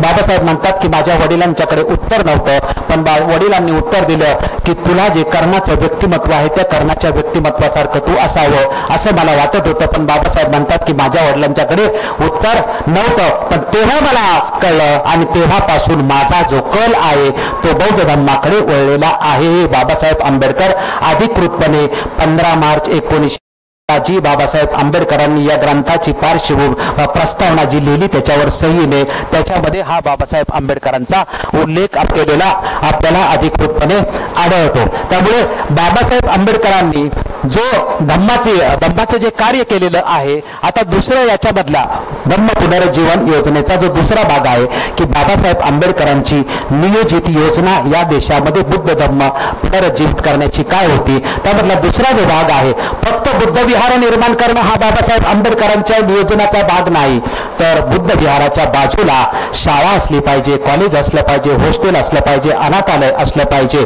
असे विविध गोष्टी असल्या पाहिजेत. आणि या गोष्टी बुद्ध विहाराच्या बाजूला असतील तर या गोष्टींच्या माध्यमातून जे आपल्याला उत्पन्न मिळतं किंवा या गोष्टीच्या माध्यमातून जे संस्कार होतील, ऑटोमॅटिक तुम्हाला लहानपणापासून येणारी मुलं तयार होतील. बुद्ध धम्माला ना कार्य करणारी माणसं कमी पडतील, बुद्ध धम्माला कार्य करण्यासाठी ना पैसा कमी पडेल. पण फक्त बुद्ध विहार नाही तर बुद्ध विहाराच्या बाजूला या सगळ्या गोष्टी सुद्धा असण्याची आवश्यकता आहे. म्हणून बाबासाहेब आंबेडकरांनी बुद्ध विहाराच्या संदर्भात नियोजित योजना होती, त्या योजनेच्या संदर्भामध्ये वेळोवेळी आपल्या भाषणाच्या माध्यमातून, आपल्या लेखनाच्या माध्यमातून आणि विशेषतः भाषणाच्या माध्यमातून बाबासाहेब आंबेडकरांनी, मी हे सगळी बाबासाहेब आंबेडकरांची जी धम्मावरली भाषणं आहेत, हे सगळ्या धम्मावरली भाषणं एकत्र करून त्याच्यामध्ये मला जे जे मिळालं ते सगळं एकत्र करून त्याचं 5 भागात वर्गीकरण तुमच्या समोर प्रेझेंट करतोय. मी याच्यामध्ये नवीन काहीच सांगत नाही, फक्त ते तुकड्या तुकड्याने इकडे तिकडे आहे त्याच्याच एकत्रकरण करून मी तुमच्या समोर मांडलेलं आहे. त्यामुळे बाबासाहेब आंबेडकरांची बौद्ध धम्माच्या पुनरुज्जीवनाची जी योजना होती त्या योजनेतला बुद्ध विहाराच्या निर्मिती, बुद्ध विहाराची जी नियोजित योजना ती कशी होती हे आपण समजून घेतलं पाहिजे. तिसरी गोष्ट होती ते अनुयायांच्याकडून बाबासाहेब आंबेडकरांची अपेक्षा होती. अनुयायांच्याकडून बाबासाहेबांची प्रचंड अपेक्षा होती. अनुयायांनी बौद्ध धम्माचं पालन केलं पाहिजे. तलवारीच्या धारेप्रमाणे 5च अनुयायी जर याच्यावरती चालायला सुरुवात केली पाहिजे असं पण बाबासाहेब आंबेडकरांनी याच्याबद्दल म्हटलेलं आहे. चौथा मुद्दा आहे की बाबासाहेब आंबेडकरांनी विहार निर्मितीच्या बद्दल बाबासाहेब आंबेडकरांची भूमिका होती. या देशामध्ये सर्वप्रथम पहिलं बुद्ध विहार किंवा पहिली मूर्ती डॉक्टर बाबासाहेब आंबेडकरांनी जर कुठे बसवली असेल तर ते देहूरोडला पहिली मूर्ती बसवली. देहूरोडला पहिली मूर्ती जरी बसवली असेल तरी दुर्दैवाची गोष्ट म्हणजे आजपर्यंत ते जी मूर्ती बसवलेलं जे छोटंसं विहार होतं आजपर्यंत तसंच आहे. तिथं फार मोठं भव्य दिव्य असं बुद्ध विहार झालं पाहिजे. सर्व समाजाची भूमिका आहे, तिथल्याही लोकांची भूमिका आहे, परंतु आपल्या आपसातल्या वादामुळे आजपर्यंत ते होऊ शकलं नाही. हे एक वास्तव आहे. परंतु त्या मूर्ती बसवताना डॉक्टर बाबासाहेब आंबेडकरांनी विहार निर्मितीच्या बाबत बाबासाहेब आंबेडकरांनी त्या ठिकाणी जाहीर केलं होतं. बाबासाहेब आंबेडकर म्हणाले आहे स्पष्टपणे त्या भाषणामध्ये की माझ्या जीवनामध्ये जर मी ठरवलं असतं की बुद्ध विहार निर्माण करायची तर मी बुद्ध विहार एवढी निर्माण केली असती की जगात त्याचा इतिहास निर्माण झाला असता. परंतु माझ्या मागे कामाचा प्रचंड व्याप असल्यामुळे मी याकडे लक्ष देऊ शकलो नाही. परंतु बुद्ध विहार निर्माण झाली पाहिजेत याचं बाबासाहेब आंबेडकर म्हणतात की मोठमोठ्या शहरामध्ये भव्य बुद्ध विहार निर्माण झाली पाहिजेत, प्रत्येक वस्तीमध्ये बुद्ध विहार निर्माण झाली पाहिजेत. आपण म्हणलं की प्रत्येक संडेला बुद्ध विहारात गेलं पाहिजे हेही एक बाबासाहेबांनी म्हटले. पण एवढंच म्हटलंय का? याच्याबरोबर अनेक गोष्टी बुद्ध विहाराच्या संदर्भामध्ये बाबासाहेब आंबेडकरांनी म्हटलेल्या आहेत. बाबासाहेब आंबेडकरांनी बौद्ध पूजापाठ किंवा ह्या सगळ्या गोष्टी बुद्ध विहारात गेल्यानंतर प्रत्येक रविवारी बुद्ध विहारात गेल्यानंतर तुम्ही त्या ठिकाणी काय काय करायला पाहिजे, बुद्ध विहार नेमकं कशा पद्धतीचं असलं पाहिजे हे बाबासाहेब आंबेडकरांनी आपल्या भाषणातून सातत्याने आपल्याला सांगितलंय. मी फक्त तुम्हाला संक्षिप्त रूपात हा मुद्दा तुमच्या समोर सादर करतो. 5वा जो मुद्दा आहे की बौद्ध राष्ट्रांच्याकडून बाबासाहेबांनी अपेक्षा केली होती. बौद्ध राष्ट्रांच्याकडे बाबासाहेब आंबेडकरांचं म्हणणं होतं की तुम्हाला जर बौद्ध धम्माचा प्रचार आणि प्रसार जगामध्ये मोठ्या प्रमाणात करायचा असेल तर सर्वप्रथम बौद्ध धम्माचा प्रचार आणि प्रसार सर्व बौद्ध राष्ट्रांनी भारतात करायचा, कारण भारत ही बुद्धाची भूमी आहे. परंतु आज मात्र तिथला धम्म नष्ट झालेला आहे. तिथे जर तुम्ही धम्माचा प्रचार आणि प्रसार सुरुवात करायला मदत केली, पैसा पुरवला तर मात्र तिथे लवकर बौद्ध धम्माचा प्रचार प्रसार होऊन संपूर्ण भारत बौद्धमय होण्यासाठी मदत होईल. म्हणून संपूर्ण बौद्ध राष्ट्रांनी याच्यावरती लक्ष केंद्रित करावं.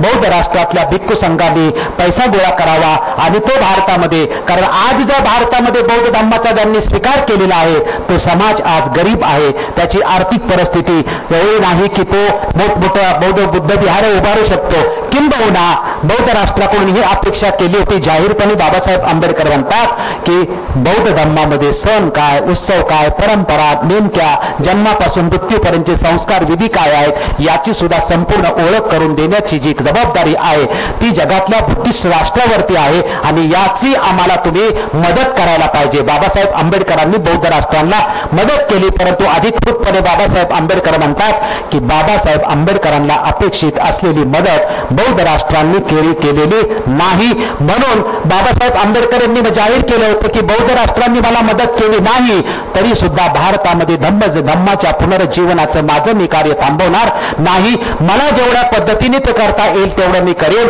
आणि त्या कार्याची किंवा बौद्ध धम्माच्या पुनरुज्जीवनासाठी डॉक्टर बाबासाहेब आंबेडकर त्यानंतर भारतीय बौद्ध महासभेची स्थापना करतात आणि भारतीय बौद्ध महासभेच्या माध्यमातून या देशामध्ये आपण पाहिले की 14 ऑक्टोबर 1956चा जो धम्मदीक्षेचा कार्यक्रम आहे या धम्मदीक्षेचा कार्यक्रम सुद्धा 14 ऑक्टोबर 1956ला भारतीय बौद्ध महासभेच्या माध्यमातून झाला आणि त्यानंतर संपूर्ण भारतामध्ये जे दीक्षेचे कार्यक्रम होणार होते किंवा पुढचा जो धम्माचा प्रवास होता तो भारतीय बौद्ध महासभेच्या माध्यमातून होणार होता. परंतु बौद्ध धम्माची दीक्षा घेतल्यानंतर आपण भारतीय बौद्ध महासभेची जर 8च कलमाची घटना आहे त्या 8 कलमाच्या घटनेमधलं महत्वाचं जे कलम आहे ते म्हणजे कलम 3 नंबरचा आहे आणि या 3 कलमामध्ये 10 उद्दिष्ट दिलेली आहेत. जी 10 उद्दिष्ट आहेत तीच मी बाबासाहेब आंबेडकरांचं या देशामध्ये बौद्ध धम्माचं पुनरुज्जीवन कशा पद्धतीने करायचं ते त्या 10 उद्दिष्टामध्ये अधिकृतपणे दिलेलं आहे. जे मी म्हटलं की विहार पाहिजे त्या बाजूला शाळा पाहिजेत कॉलेज पाहिजेत अंधश्रद्धा किंवा निर्मूलन व्हावं यासाठी संस्था पाहिजे बोर्डिंग पाहिजेत अनाथालय पाहिजेत रुग्णालय पाहिजेत.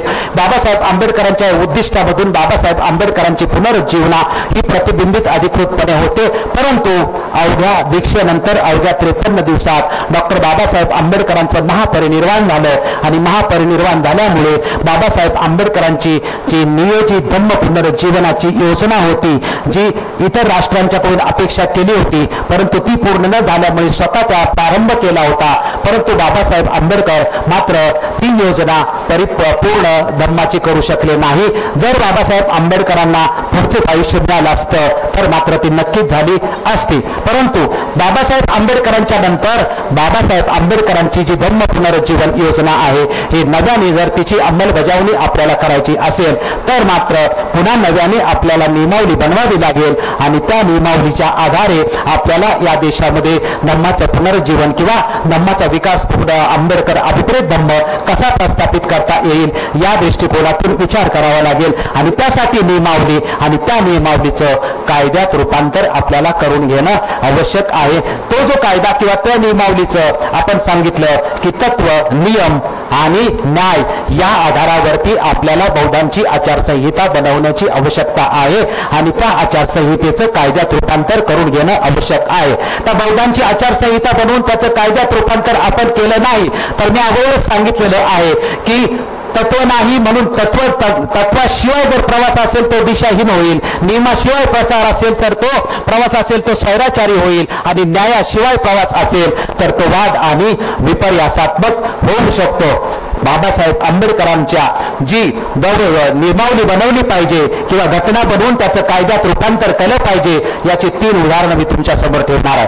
त्याच्यातलं पहिलं उदाहरण आहे 14 ऑक्टोबर 1956ला डॉक्टर बाबासाहेब आंबेडकरांनी जे भाषण केलं होतं त्या भाषणामध्ये एक वाक्य लिहिलं होतं दरेकाने दरेकाला दीक्षा दिली पाहिजे. दरेकाने दरेकाला दीक्षा दिली पाहिजे हे जे बाबासाहेब आंबेडकरांचं वाक्य होतं भाषणामध्ये यानुसार 14 ऑक्टोबरच्या नंतर अनेक गावामध्ये दीक्षेचे कार्यक्रम सुरू झाले होते आणि दीक्षेचे कार्यक्रम अनेक गावामध्ये सुरू झालेले बाबासाहेब आंबेडकरांच्या पर्यंत त्या बातम्याच होत्या की अमुक ठिकाणी दीक्षेचा कार्यक्रम झाला इकडे दीक्षेचा कार्यक्रम झाला तिकडे दीक्षेचा कार्यक्रम झाला. बाबासाहेब आंबेडकरांना या ज्यावेळेस बातम्या आल्या त्यावेळेस बाबासाहेब आंबेडकर थोडे संतापले की दीक्षेचे कार्यक्रम कसे सुरू झाले. दीक्षेचे कार्यक्रम आपण कोणाला घ्यायला सांगितले नाहीत किंवा आपण सांगितलंच नाही दीक्षेचे कार्यक्रम घ्यायला सुरुवात कशी झाली. बाबासाहेब आंबेडकरांना सांगितलं की आपणच आपल्या भाषणामध्ये होता की दरेकाने दरेकाला दीक्षा दिली पाहिजे. बाबासाहेब आंबेडकर म्हणतात की दरेकाने दरेकाला दीक्षा दिली पाहिजे. ह्या माझ्या वाक्याचा अर्थ होता की फक्त भिक्खू शिवाय कोणीही दीक्षा देऊ शकतो असा म्हणण्याचा माझा अर्थ होता. परंतु अजूनपर्यंत मी कुणालाही दीक्षा देण्याचा कार्यक्रम करण्याचा कुठल्याही पुरुषाला अधिकृत अधिकार दिलेला नाही. दीक्षा देण्यासाठी मी अजून कोणाची नियुक्ती केलेली नाही. माझ्याशिवाय दीक्षा देण्याचा अजून कोणालाही अधिकार नाही. हे जे मी शब्द बोलतोय, हे जे मी वाक्य बोलतोय, हे डॉक्टर बाबासाहेब आंबेडकरांनी प्रबुद्ध भारताच्या 37वा अंक जो आहे 17 नोव्हेंबरचा 37वा जो अंक आहे, त्या अंकामध्ये बाबासाहेब आंबेडकरांचे जे पीए शामराव जाधव आहेत, त्या शामराव जाधवांना तो मजकूर दिला आणि प्रबुद्ध भारताच्या पहिल्या पानावरती सुरुवातीलाच ह्या टायटलनी छापला की माझ्याशिवाय धम्मदीक्षा देण्याचा कोणालाही अधिकार नाही. त्यामुळे धम्मदीक्षा कोणाला द्यायची? धम्मदीक्षा देणारा जो पुरुष आहे तो पुरुष अधिकृत असला पाहिजे, त्याला कुणीतरी अपॉइंट केलं पाहिजे. धम्मदीक्षा घेणारे जे लोक आहेत त्या लोकांचं रेकॉर्ड पाहिलं पाहिजे. धम्मदीक्षा दिल्यानंतर ते धम्मदीक्षेचं पालन होतंय की नाही होत. जर धम्माचं उल्लंघन जर होणार असेल तर त्या उल्लंघन करणाऱ्याला शिक्षा करण्याची व्यवस्था तुमच्याकडे जर नसेल तर फक्त देणी धम्मदीक्षा आणि ते घेणाराही पाळत नाही आणि देणाराही पाळत नाही तर अशा धम्मदीक्षेला कुठल्याही प्रकारचा अर्थ नाही. म्हणून दरेकाला दीक्षा दिली पाहिजे. हे जे बाबासाहेब आंबेडकरांचं हे होतं त्याचं बाबासाहेब आंबेडकरांनी स्वतः स्पष्टीकरण बुद्ध आणि त्या प्रबुद्ध भारतामध्ये अधिकृतपणे दिलेलं आहे. आपण त्या अंकामध्ये आपल्याला कुठेही मिळेल. नसेल तरी मी माझी पुस्तिका छापलेली आहे, त्या पुस्तिकेमध्ये जसेच्या तसं हा जो संदर्भ आहे तो जसाची तसा दिलेला. दुसरा की आपल्याला नियमावली पाहिजे आणि त्याचं कायद्यात रूपांतर का पाहिजे याचं दुसरं उदाहरण मी तुमच्या समोर सांगतो की बाबासाहेब आंबेडकरांनी 25 मे 1941 रोजी मुंबईमध्ये जी आणि कोकणामध्ये महार ज्ञाती पंचायत होती, या महार ज्ञाती पंचायतीने आपली घटना बनवली होती, आचरणाची नियमावली बनवली होती आणि या घटनावली आचरणाच्या नियमावलीला बाबासाहेब आंबेडकरांनी प्रस्तावना लिहिली होती आणि बाबासाहेब आंबेडकरांनी त्या प्रस्तावनेमध्ये अधिकृतपणे लिहिलं होतं की आपल्या महार समाजाने प्रत्येक ठिकाणी अशा प्रकारे आचरणाची नियमावली बनवली पाहिजे आणि त्या नियमावलीप्रमाणे आपण वागण्याचा प्रयत्न करायला पाहिजे. नियमावलीमध्ये काही दोष असतील तर ते दोष आपल्याला वेळोवेळी दुरुस्त करता येतील, परंतु आचरणाची नियमावली बनवून त्याप्रमाणे सर्वांनीच त्याच्याप्रमाणे वागण्याची आवश्यकता आहे. फक्त कोकणातीलच नाही तर महार समाजातल्या सगळ्यांनीच या प्रत्येक गावामध्ये अशा प्रकारे करण्याची आवश्यकता आहे. कोकणातील लोकांनी याला चांगला प्रतिसाद दिला. 1941ला 25 मेच्या ही जी घटना झाली आणि त्या घटनेच्या माध्यमातून महार ज्ञाती पंचायत समिती निर्माण झाली. तिचं 14 ऑक्टोबर 1956च्या नंतर बौद्ध जन पंचायत समिती असं त्याचं रूपांतर झालं आणि आज जर तुम्ही बघितलं तर मुंबईमध्ये या बौद्ध जन पंचायत समितीच्या 1200 शाखा आहेत आणि या 1200 शाखामध्ये आचरणाची नियमावली आणि जी घटना आहे त्याचं उल्लंघन कोणीच करत नाही. कोकणामध्ये प्रत्येक तालुक्यामध्ये तालुका बौद्ध संघ आहेत. हे तालुका बौद्ध संघ बौद्ध जन पंचायती या दोघांच्या घटना आणि आचरणाची नियमावली पाहिली तर आपल्याला असं दिसतं की मुंबई पासून ते सिंधुदुर्ग पर्यंतचा जो कोकणी समाज आहे हा पूर्णपणे कोकणी समाज पूर्णपणे एकसंघ असल्याचा तुम्हाला आढळतो. त्याच्या जन्मापासून मृत्यूपर्यंत सगळे कार्यक्रम करायचे असतील तर शाखेमध्ये कार्यक्रम करावे लागतात. 18 वर्षाच्या वरच्या प्रत्येक मुलामुलीचं जे रजिस्ट्रेशन असतं ते शाखेमध्ये केलं जातं. त्यामुळे लग्नाचे कुठलेही व्यवहार असतील जसे इतर धर्माचे चर्च 2 चर्च करतात तसा कोकणामध्ये जर तुम्ही गेला, मुंबईमध्ये जर तुम्ही शाखांची व्यवस्था पाहिली तर 2 शाखा. फक्त तुम्ही मुलगा आणि मुलगी पसंत करायची. पुढची ज्या बोलणीच्या ज्या प्रक्रिया आहेत त्या प्रत्येक स्टेजचं दोन्हीकडून लेखी होतं. दोन्ही शाखांचे पदाधिकारी बसतात आणि मग इकडच्याचे सगळे नातेवाईक बोलवतात, इकडचे सगळे नातेवाईक बोलवतात, त्या सगळ्यांचं डिक्लेरेशन देतात. दोन्हीकडच्या शाखा समोरासमोर पत्रव्यवहार करून एकत्र बसतात. 2 शाखा ठरवतात की लग्नाची प्रक्रिया कशा पद्धतीने करायला पाहिजे. हुंडा घेणं देणं हा विषय येतच नाही. त्यामुळे दोन्ही शाखा ठरवतात, दोन्ही शाखा तारखा ठरवतात, दोन्ही शाखा ह्या साखरपुड्याचा कार्यक्रम शाखेच्या माध्यमातून होतो, मंगल परिणयाचा कार्यक्रम शाखेच्या माध्यमातून होतो, साक्षगंधाला कोण उपस्थित होतं, प्रत्येक वेळी मुलाचं आणि मुलीचं डिक्लेरेशन घेतलं जातं, त्याच्या आई वडिलांचं डिक्लेरेशन घेतलं जातं आणि दोघांचंही रजिस्ट्रेशन किंवा सगळ्या नियमावलीप्रमाणे ते सभासद आणि या सगळ्या गोष्टी परिपूर्ण केल्या जातात. दोन्ही शाखा एकमेकाला करस्पॉन्डन्स करून 2 शाखा बैठका ठरवतात तेव्हाच ते होतं. तो जो दोन्ही शाखेकडे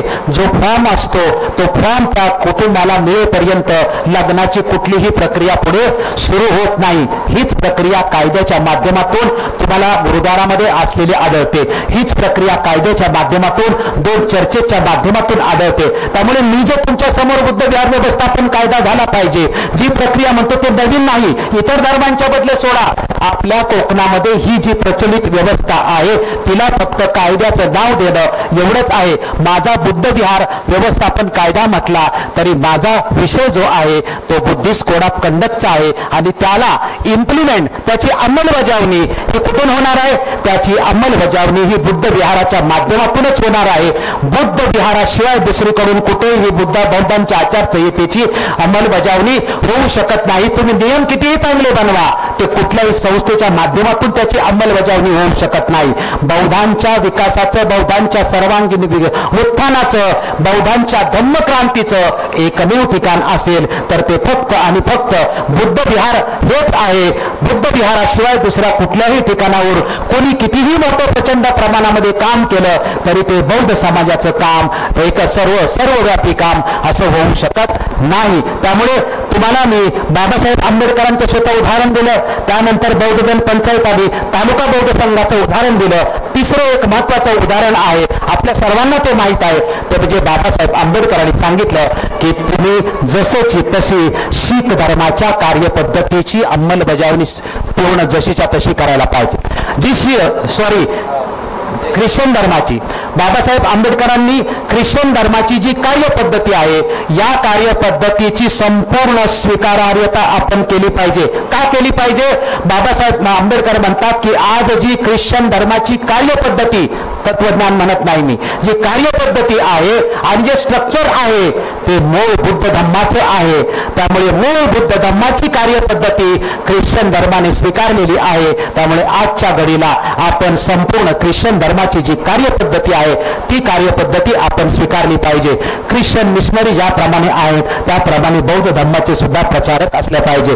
ख्रिश्चनांच्या चर्च ज्याप्रमाणे आहेत त्या चर्चमध्ये जे कार्य चालतं त्या कार्याच्या पद्धतीचा आपण अभ्यास केला पाहिजे. जो ख्रिश्चन चर्च ऍक्ट आहे तशा पद्धतीने आपला असू नये का? जे कॅनन आहेत ख्रिश्चनांचे ते कॅनन आहेत. या कॅनन लॉच्या माध्यमातून जगातला संपूर्ण ख्रिश्चन समाज हा एकसंघ आहे. नियम, घटना, आचरणाची नियमावली किती जरी सुंदर बनवली तरी त्याचा समन्वय साधण्याचं जे काम आहे ते चर्चच्या माध्यमातून होतं. जगातला ख्रिश्चन धर्म तुम्हाला एकसंघ किंवा समन्वयात जर दिसत असेल तर तो चर्चच्या माध्यमातून दिसतो. गुरुद्वारांचा शीख समाज आहे तो गुरुद्वारांच्या माध्यमातून एकसंघ झालेला दिसतो. जगातला 2 नंबरचा लोकसंख्या असलेला जो बौद्ध समाज हा प्रचंड प्रमाणामध्ये जरी असला तरी तो समन्वयामध्ये मात्र कुठेही आपल्याला दिसत नाही. एवढे देश बौद्ध बनून आपल्याला आहेत पण बौद्ध देशांचं समन्वय मात्र आपल्याला कुठेही आढळत नाही. आपल्या देशामध्ये जेवढे बौद्ध लोक आहेत, आपल्या देशामध्ये जेवढ्या बौद्ध संस्था आहेत त्या समन्वयामध्ये आपल्याला कुठेही आढळत नाही. जोपर्यंत बुद्ध विहारांच्या माध्यमातून समन्वय होत नाही तोपर्यंत बौद्ध समाज हा समन्वयामध्ये कधीही येऊ शकत नाही. त्यामुळे आचरणाची नियमावली पाहिजे, त्याचं इम्प्लिमेंटेशन किंवा अंमलबजावणी बुद्ध विहारातून असली पाहिजे. बाबासाहेब आंबेडकरांनी सांगितलं की दीक्षा दिली पाहिजे, परंतु दीक्षा कोणी कोणाला दिली पाहिजे याची नियमावली असली पाहिजे. 22 प्रतिज्ञा कोणी पण येईल आणि कोणाला पण देईल, त्याला ऑथेंटिकला काय आहे त्याचं उल्लंघन होणार नाही याची काळजी घेणारी यंत्रणा सुद्धा आपल्याकडे असली पाहिजे. देणारा जो आहे तो अधिकृत त्याची अपॉइंटमेंट आहे की नाही आणि त्यांनी दिलं, कुठले डॉक्युमेंट केले, काय रजिस्ट्रेशन झालं. आपण जर ख्रिश्चन धर्माचं धर्मांतर बघितलं किंवा इतर धर्माचे धर्मांतर बघितली तर त्यांचा पूर्णपणे अधिकृतपणे डॉक्युमेंटेशन होतं आणि उल्लंघन झालं. पुण्यामध्ये एक उदाहरण सांगतो तुम्हाला. पुण्यामध्ये जे धर्मांतरित ख्रिश्चन आहेत त्या धर्मांतरित ख्रिश्चनांच्या 2 कुटुंबाचं लग्न चर्चमध्ये होतं. ही घडलेली घटना. हे जे चर्चमध्ये होणारं जे लग्न आहे, लग्नाचा दिवस सगळे चर्चमध्ये जमलेले आहेत. चर्चमध्ये जमल्यानंतर दोघे जवळ येतात.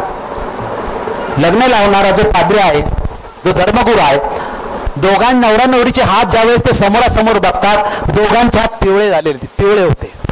हळदीचा कार्यक्रम रात्रीचा झाला होता. धर्मगुरूंनी विचारलं की तुम्ही रात्रीचा हळदीचा कार्यक्रम केलाय का? आता हळद अंगावर दिसत होत त्यामुळे त्यांना कबुली द्यावी लागली आणि त्या ठिकाणी चर्चमध्ये जे लग्न पुढच्या क्षणी लग्न पार न पडणार होतं तिथंच ते लग्न रद्द करण्यात आलं. आणि ख्रिश्चन धर्मामध्ये आम्ही तुम्हाला सांगितलं होतं की धर्म घेताना की तुम्हाला हिंदू धर्माच्या कुठल्याही पद्धती करता येणार नाहीत. तुम्ही हळदीचा कार्यक्रम केल्यानंतर तुम्हाला चर्चमध्ये लग्न करण्याचा कुठल्याही प्रकारचा अधिकार नाही आणि त्या दोन्हीही कुटुंबाला चर्चमधून पाठवण्यात आलं. आजूबाजूच्या चर्चमध्ये त्या लोकांनी लग्न करण्याचा प्रयत्न केला परंतु कुठल्याही चर्चने दिले नाही. एका वस्तीमध्ये छोटंसं जे चर्च होतं त्या चर्चमध्ये काही दिवसांनी जाऊन त्यांनी दादागिरी करून लग्न करण्याचा त्यांनी प्रयत्न केला. चर्चमध्येच लग्न केलं पाहिजे हे का बरं? कारण चर्चच्या बाहेर केलेलं लग्न हे कायदेशीर मानलं जात नाही आणि चर्चमध्ये जर तुम्हाला लग्न करायचं असेल तर चर्चची आचारसंहिता तुम्हाला पाळली पाहिजे. चर्चची जी नियमावली आहे ती तुम्हाला पाळली पाहिजे. जी धर्माने आचारसंहिता तुम्हाला ठरवून दिली तुम्ही धर्मांतर करते वेळी तुम्हाला या सगळ्या गोष्टी सांगण्यात आलेल्या होत्या परंतु तरीही तुम्ही पाळल्या नाहीत तर मात्र तुम्हाला चर्च ख्रिश्चन धर्मामध्ये आम्ही हे असं चालू देणार नाही. त्यामुळे कुठल्याही धर्मामध्ये गेला तर त्या धर्माची आचारसंहिता असते आणि ती आचारसंहिता जी आहे आचारसंहिता ही कंपल्सरी असते, बंधनकारक असते. आचारसंहितेला पर्याय हा अजिबात असू शकत नाही. त्यामुळे डॉक्टर बाबासाहेब आंबेडकरांना अभिप्रेत असलेल्या धम्माचे जे पुनर्जीवन जर आपल्याला करायचं असेल तर पुन्हा आपल्याला आचारसंहिता बनवावी लागेल आणि आचारसंहितेच्या माध्यमातून आपल्याला पुन्हा बाबासाहेब आंबेडकरांना अभिप्रेत असलेल्या धम्माचं पुनर्जीवन आपल्याला करता येईल. बाबासाहेब आंबेडकरांना अभिप्रेत असलेल्या धम्माचं पुनर्जीवन करण्याची जी नियमावली किंवा जो कायदा किंवा जो मसुदा आपल्याला बनवायचा आहे त्या मसुदा बनवण्यापूर्वी किंवा कायदा बनवण्यापूर्वी आम्ही आमच्या कायद्यामध्ये किंवा एक धडा किंवा एक मागणी केलेली आहे ती म्हणजे 1956 पासून 2022 पर्यंत या महाराष्ट्रामध्ये आम्ही महाराष्ट्रापुरतं बोलतोय या महाराष्ट्रामध्ये जी बुद्ध विहार आहेत या बुद्ध विहारांची वास्तव परिस्थिती नेमकी काय आहे याचा महाराष्ट्र शासनाने अभ्यास करावा. आम्ही तो अभ्यास केलेला आहे. आम्ही 40 प्रश्न काढून त्या प्रश्नांच्या माध्यमातून महाराष्ट्रातल्या बुद्ध विहाराची वास्तव स्थिती काय आहे ही वास्तव स्थिती आमच्याकडे आहे. महाराष्ट्र सरकारने हा कायदा करण्यापूर्वी किंवा कुठलीही नियमावली ठरवणं आमचं असं म्हणणं आहे की हा कायदा करण्यापूर्वी महाराष्ट्रातली जी वास्तव परिस्थिती आहे बुद्ध विहारांची त्या बुद्ध विहारांच्या वास्तव परिस्थितीचा अभ्यास केला पाहिजे. कारण 1956 साली ज्यावेळेस आम्ही दीक्षा घेतली होती त्यावेळेस बौद्धांच्याकडे दीक्षा घेतलेल्या बौद्धांच्याकडे विहार नव्हती. त्यानंतर हा समाज काही त्यावेळेस पूर्णपणे सुशिक्षित नव्हता किंवा त्याची आर्थिक परिस्थिती नव्हती. या समाजाने 56च्या नंतर त्याला जमेल तसे आपापल्या वस्तीनुसार आपली सामाजिक सांस्कृतिक गरज धार्मिक गरज भागवण्यासाठी बुद्ध विहार निर्माण केलेली आहेत. ही बुद्ध विहार काही इतरांच्या सारखी कमर्शियल नाहीत. ही गरजेपोटी बुद्ध विहार निर्माण झालेली आहेत. ती प्रत्येक गावामध्ये निर्माण झाले असतील, शहरामध्ये झोपडपट्टीमध्ये निर्माण झालेली असतील. ही जी सगळी बुद्ध विहार आहेत या बुद्ध विहारावरती एक टांगती तलवार सातत्याने ठेवलेली आहे की या समाजाने जी बुद्ध विहार निर्माण केलेली आहेत या बुद्ध विहाराला मॅक्झिमम बुद्ध विहाराला अतिक्रमित बुद्ध विहार म्हणून तिथल्या स्थानिक स्वराज्य संस्थेने त्याला अतिक्रमित म्हणून ठरवलेलं आहे. तुम्ही इतरांच्या धर्मांचं आणि आमच्या बुद्ध विहारांची तुलना करू शकत नाही कारण आमची जी बुद्ध विहार आहेत ही गरजेपोटी निर्माण झालेली आहेत. ती कमर्शियल किंवा पैसा पाणी कमवण्यासाठी बुद्ध विहार निर्माण आमची झालेली नाहीत. 1956 सालापासून ते 2022 सालापर्यंत जी काही बुद्ध विहार निर्माण झाली ती या समाजाची गरज आहे. ती या समाजाची सामाजिक गरज आहे, सांस्कृतिक गरज आहे, धार्मिक गरज आहे आणि ती गरज भागवण्यासाठी त्याला जमेल तशी त्यांनी ती बुद्ध विहार निर्माण केली आहेत. आज त्या बुद्ध विहाराची जमीन जर तुम्ही अतिक्रमित म्हणत असाल तर ती आहे ती जमीन एकदा 56 ते 2022 पर्यंतच्या सगळ्या बुद्ध विहारांना एकदा तुम्ही अधिकृत करा महाराष्ट्र सरकारने आणि त्यानंतर हे कुठला कायदा कानून आपण म्हणत असेल आचारसंहिता हे सगळं लागेल. पण तत्पूर्वी जी बुद्ध विहाराची जी अतिक्रमित बुद्ध विहार म्हणून तुम्ही जाहीर करता तर तिथल्या स्थानिक स्वराज्य संस्थेची, महापालिकेची, नगरपालिकेची, गावाची सर्वांशी चर्चा करून शासनाने जी बुद्ध विहार आहेत लाईट नसेल, पाणी नसेल, जमीन नावावरती नसेल या सगळ्या गोष्टींची एकदा अधिकृत करून दिली पाहिजे.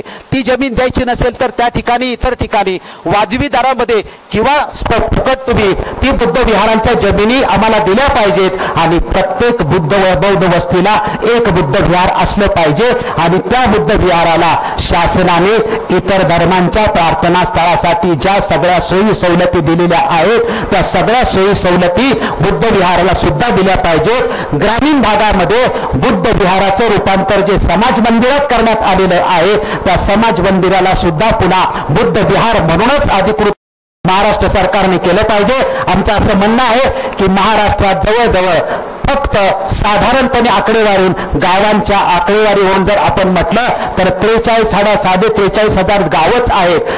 प्रत्येक बौद्ध गावामध्ये एक बौद्ध वस्ती आणि त्या एक बौद्ध वस्तीला एक बुद्ध विहार असं जरी आपण समजलं तरी कमीत कमी महाराष्ट्रामध्ये 45,000 ते 50,000 बुद्ध विहार आहेत. या 45,000 ते 50,000 बौद्ध वस्तीतल्या बुद्ध विहाराला महाराष्ट्र सरकारने अधिकृत करावं आणि ज्या वेळेस कायदेशीर अधिकृत बुद्ध विहार होतील त्याला लाईट असेल, पाणी असेल, जमीन असेल, सगळं असेल, त्यानंतर आम्ही जी सांगतोय ती आचारसंहिता, आम्ही जी सांगतोय ती नियमावली आणि मग सरकारने सगळं करावं. परंतु त्याच्या अगोदर मात्र याच्यातलं काहीही होऊ शकत नाही. कारण बुद्ध विहार जर अधिकृत नसतील, बुद्ध विहार जर लिगल नसतील तर बुद्ध विहारांना सुद्धा तिथल्या समितीला अधिकृत कार्य. आज आपण प्रत्येक बुद्ध विहारात गेलो तर बुद्ध विहारांची तिथली कमिटी आपल्याला काय म्हणते, इकडे बौद्ध कोणी फिरकतच नाही, समाज बुद्ध विहाराकडे फिरकत नाही. बुद्ध विहार समित्या ज्या काम करतात त्याला प्रत्येक बुद्ध विहार समितीला अनेक प्रश्नांना सातत्याने तोंड द्यावं लागतं. नैराश्य त्यांच्या समोर येतं, त्यांना खूप त्रास सुद्धा होत असतो.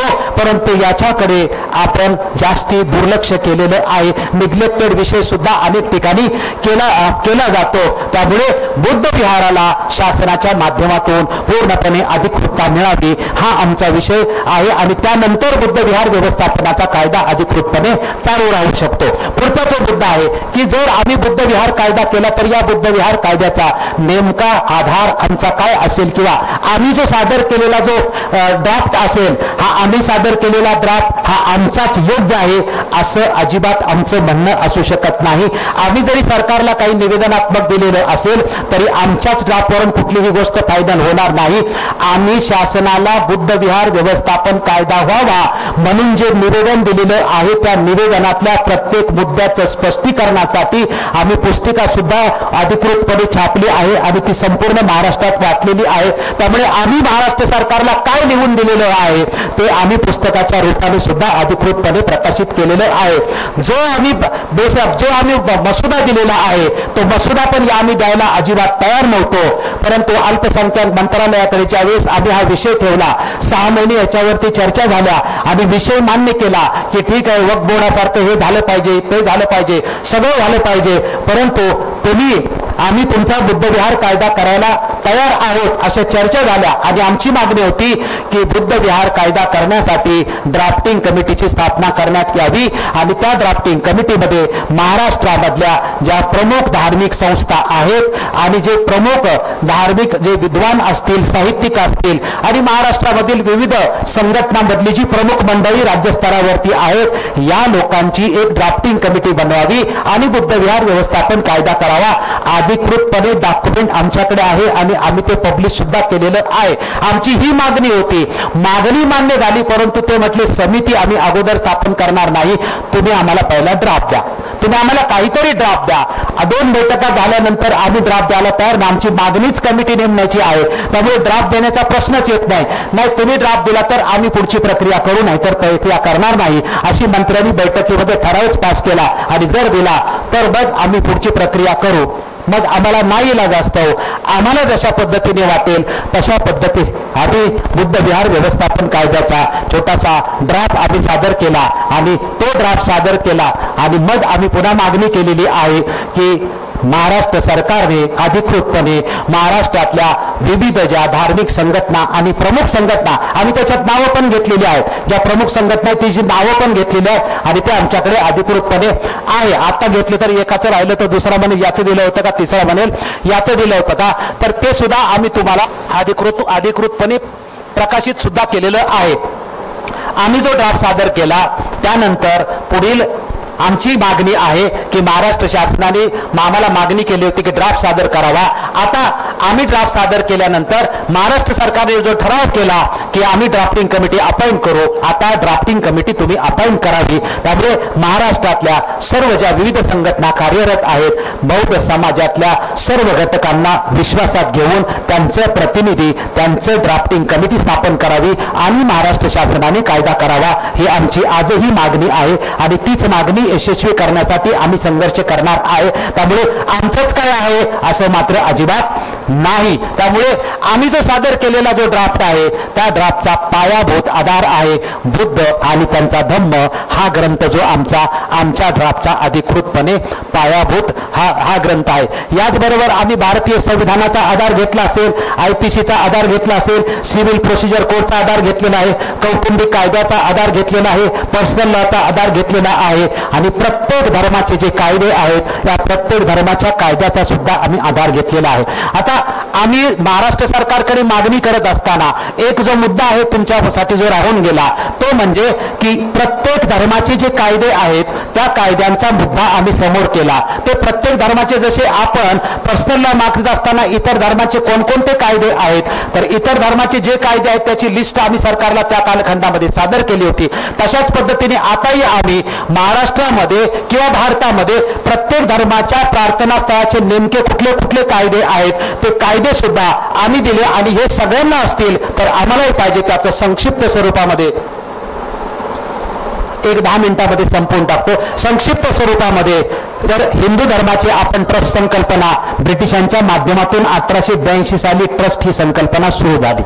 ट्रस्टचे राष्ट्रीय स्तरावरती कायदे आहेत, ट्रस्टचे राज्य स्तरावरती ही कायदे आहेत।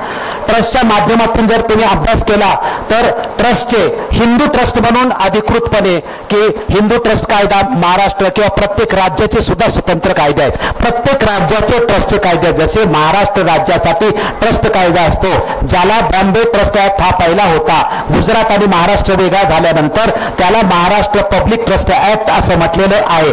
आपला जर बुद्ध विहार व्यवस्थापन कायदा झाला तर महाराष्ट्र पब्लिक ट्रस्ट ऍक्ट मधून आपण कलम 2(6) मधून बाहेर पडून आपला स्वतंत्रपणे कायदा बनू शकतो। त्यामुळे हिंदूंसाठी जे ट्रस्ट ऍक्ट आहेत ते प्रत्येक राज्याचे स्वतंत्रपणे आहेत। त्या प्रत्येक राज्यात आपण ट्रस्ट ऍक्ट केंद्रीय लेवलला आहेत, राज्यस्तरीय लेवलला आहेत। त्यानंतर तिसरा जो प्रकार हिंदूंच्या देवस्थानाचा आहे, देवस्थानासाठी सुद्धा स्वतंत्र कायदे आहेत। आपण बघितलं असेल पंढरपूरचा विठ्ठल मंदिराचा कायदा असेल, शिर्डीचा कायदा असेल, कोल्हापूरचा कायदा असेल, नंतर मुंबईचा प्रभादेवीच्या गणपतीचा कायदा असेल, तर देवस्थानांचे सुद्धा स्वतंत्रपणे ट्रस्ट कायदे निर्माण झालेले आहेत। मुस्लिमांच्या संदर्भात जर तुम्ही गेला तर 1995 सालापासून मुस्लिम समाज हा ट्रस्ट मधून बाहेर पडला आणि त्याचं वक्फ बोर्ड स्वतंत्र निर्माण झालं। वक्फ ही संकल्पना, मुस्लिमांच्या 3 प्रकारचे कायदे ब्रिटिशांच्या कालखंडामध्ये झाले। 1967 ला शरीयत ऍक्ट, 37 ला शरीयत ऍक्ट झाला, 1939 ला मुस्लिम डिवोर्स ऍक्ट झाला, नंतर 45 साली राजीव गांधीच्या कालखंडात झाला तो गोष्ट वेगळा। पण मुस्लिमांच्या संपूर्ण धार्मिक कार्यासाठी वक्फ कायदा 1913 साली निर्माण झाला ब्रिटिशांच्या कालखंडामध्ये। तसे 1894 साली ही संकल्पना ब्रिटिशांच्या कालखंडामध्ये आली, पण 1913 साली पहिला जो कायदा झाला आणि या कायद्याच्या माध्यमातून धार्मिक जशी हिंदूंची ट्रस्ट ही संकल्पना आहे तशी मुस्लिमांची वक्फ ही संकल्पना आहे आणि 1913 पासून वक्फ या संकल्पनेच्या बाद प्रॉफिट मोहम्मद अली ही संकल्पना आणली। दान धर्म आणि लोक कल्याणाच्या माध्यमातून ही संकल्पना बाहेर आली आणि या संकल्पनेच्या माध्यमातून ट्रस्ट साहिबच जसं हिंदूंच्या ट्रस्टचं कार्यपद्धती आहे तसेच मुस्लिमांच्या वक्फची कार्यपद्धती आहे। फरक एवढाच आहे, वक्फचं वैशिष्ट्य काय आहे की एकदा तुम्ही आपली प्रॉपर्टी किंवा आपली दान जे ट्रस्ट कार्याला दिली की त्याची मालकी परमेश्वराकडे असते, त्याची मालकी माणसांच्याकडे असत नाही। मेंटेनन्स त्यांचा मुतवल्ली करत असेल, परंतु दिली एकदा प्रॉपर्टी की ती परमेश्वराची झाली। एकदा वक्फ तयार झाला की तो कायमस्वरूपी वक्फ तयार होतो। या अंतर्गत जे पैसे किंवा जी प्रॉपर्टी असेल असेल त्या प्रॉपर्टीचा यूज मशिदीसाठी, दर्ग्यासाठी, कब्रस्तानासाठी, शाळेसाठी, कॉलेजसाठी, रुग्णालयासाठी, सर्व लोककल्याणकारी आणि समाजाच्या कार्यासाठी वक्फच्या माध्यमातून जे उत्पन्न मिळतं ते सगळं जसं ट्रस्टच्या माध्यमातून कार्य केलं जातं तसंच वक्फच्या माध्यमातून सुद्धा हे कार्य केलं जातं। 1913च्या नंतर 1923 मध्ये त्यामध्ये अमेंडमेंट झाली, 1930 मध्ये त्यामध्ये अमेंडमेंट झाली। 3 वेळा ब्रिटिशांनी हा कायदा करून दिला। त्यानंतर 1947 साली भारत स्वतंत्र झाल्यानंतर या वक्फ कायद्याच्या संदर्भामध्ये भारताने एक विधी आयोग स्वतंत्र बनवला आणि या विधी आयोगाच्या माध्यमातून पुन्हा हा वक्फचा कायदा निर्माण करण्यात आला। 1954 साली हा कायदा आला। या कायद्याचं पुन्हा अमेंडमेंट 1984 साली झालं, त्यामध्ये पुन्हा 1995 साली झाले।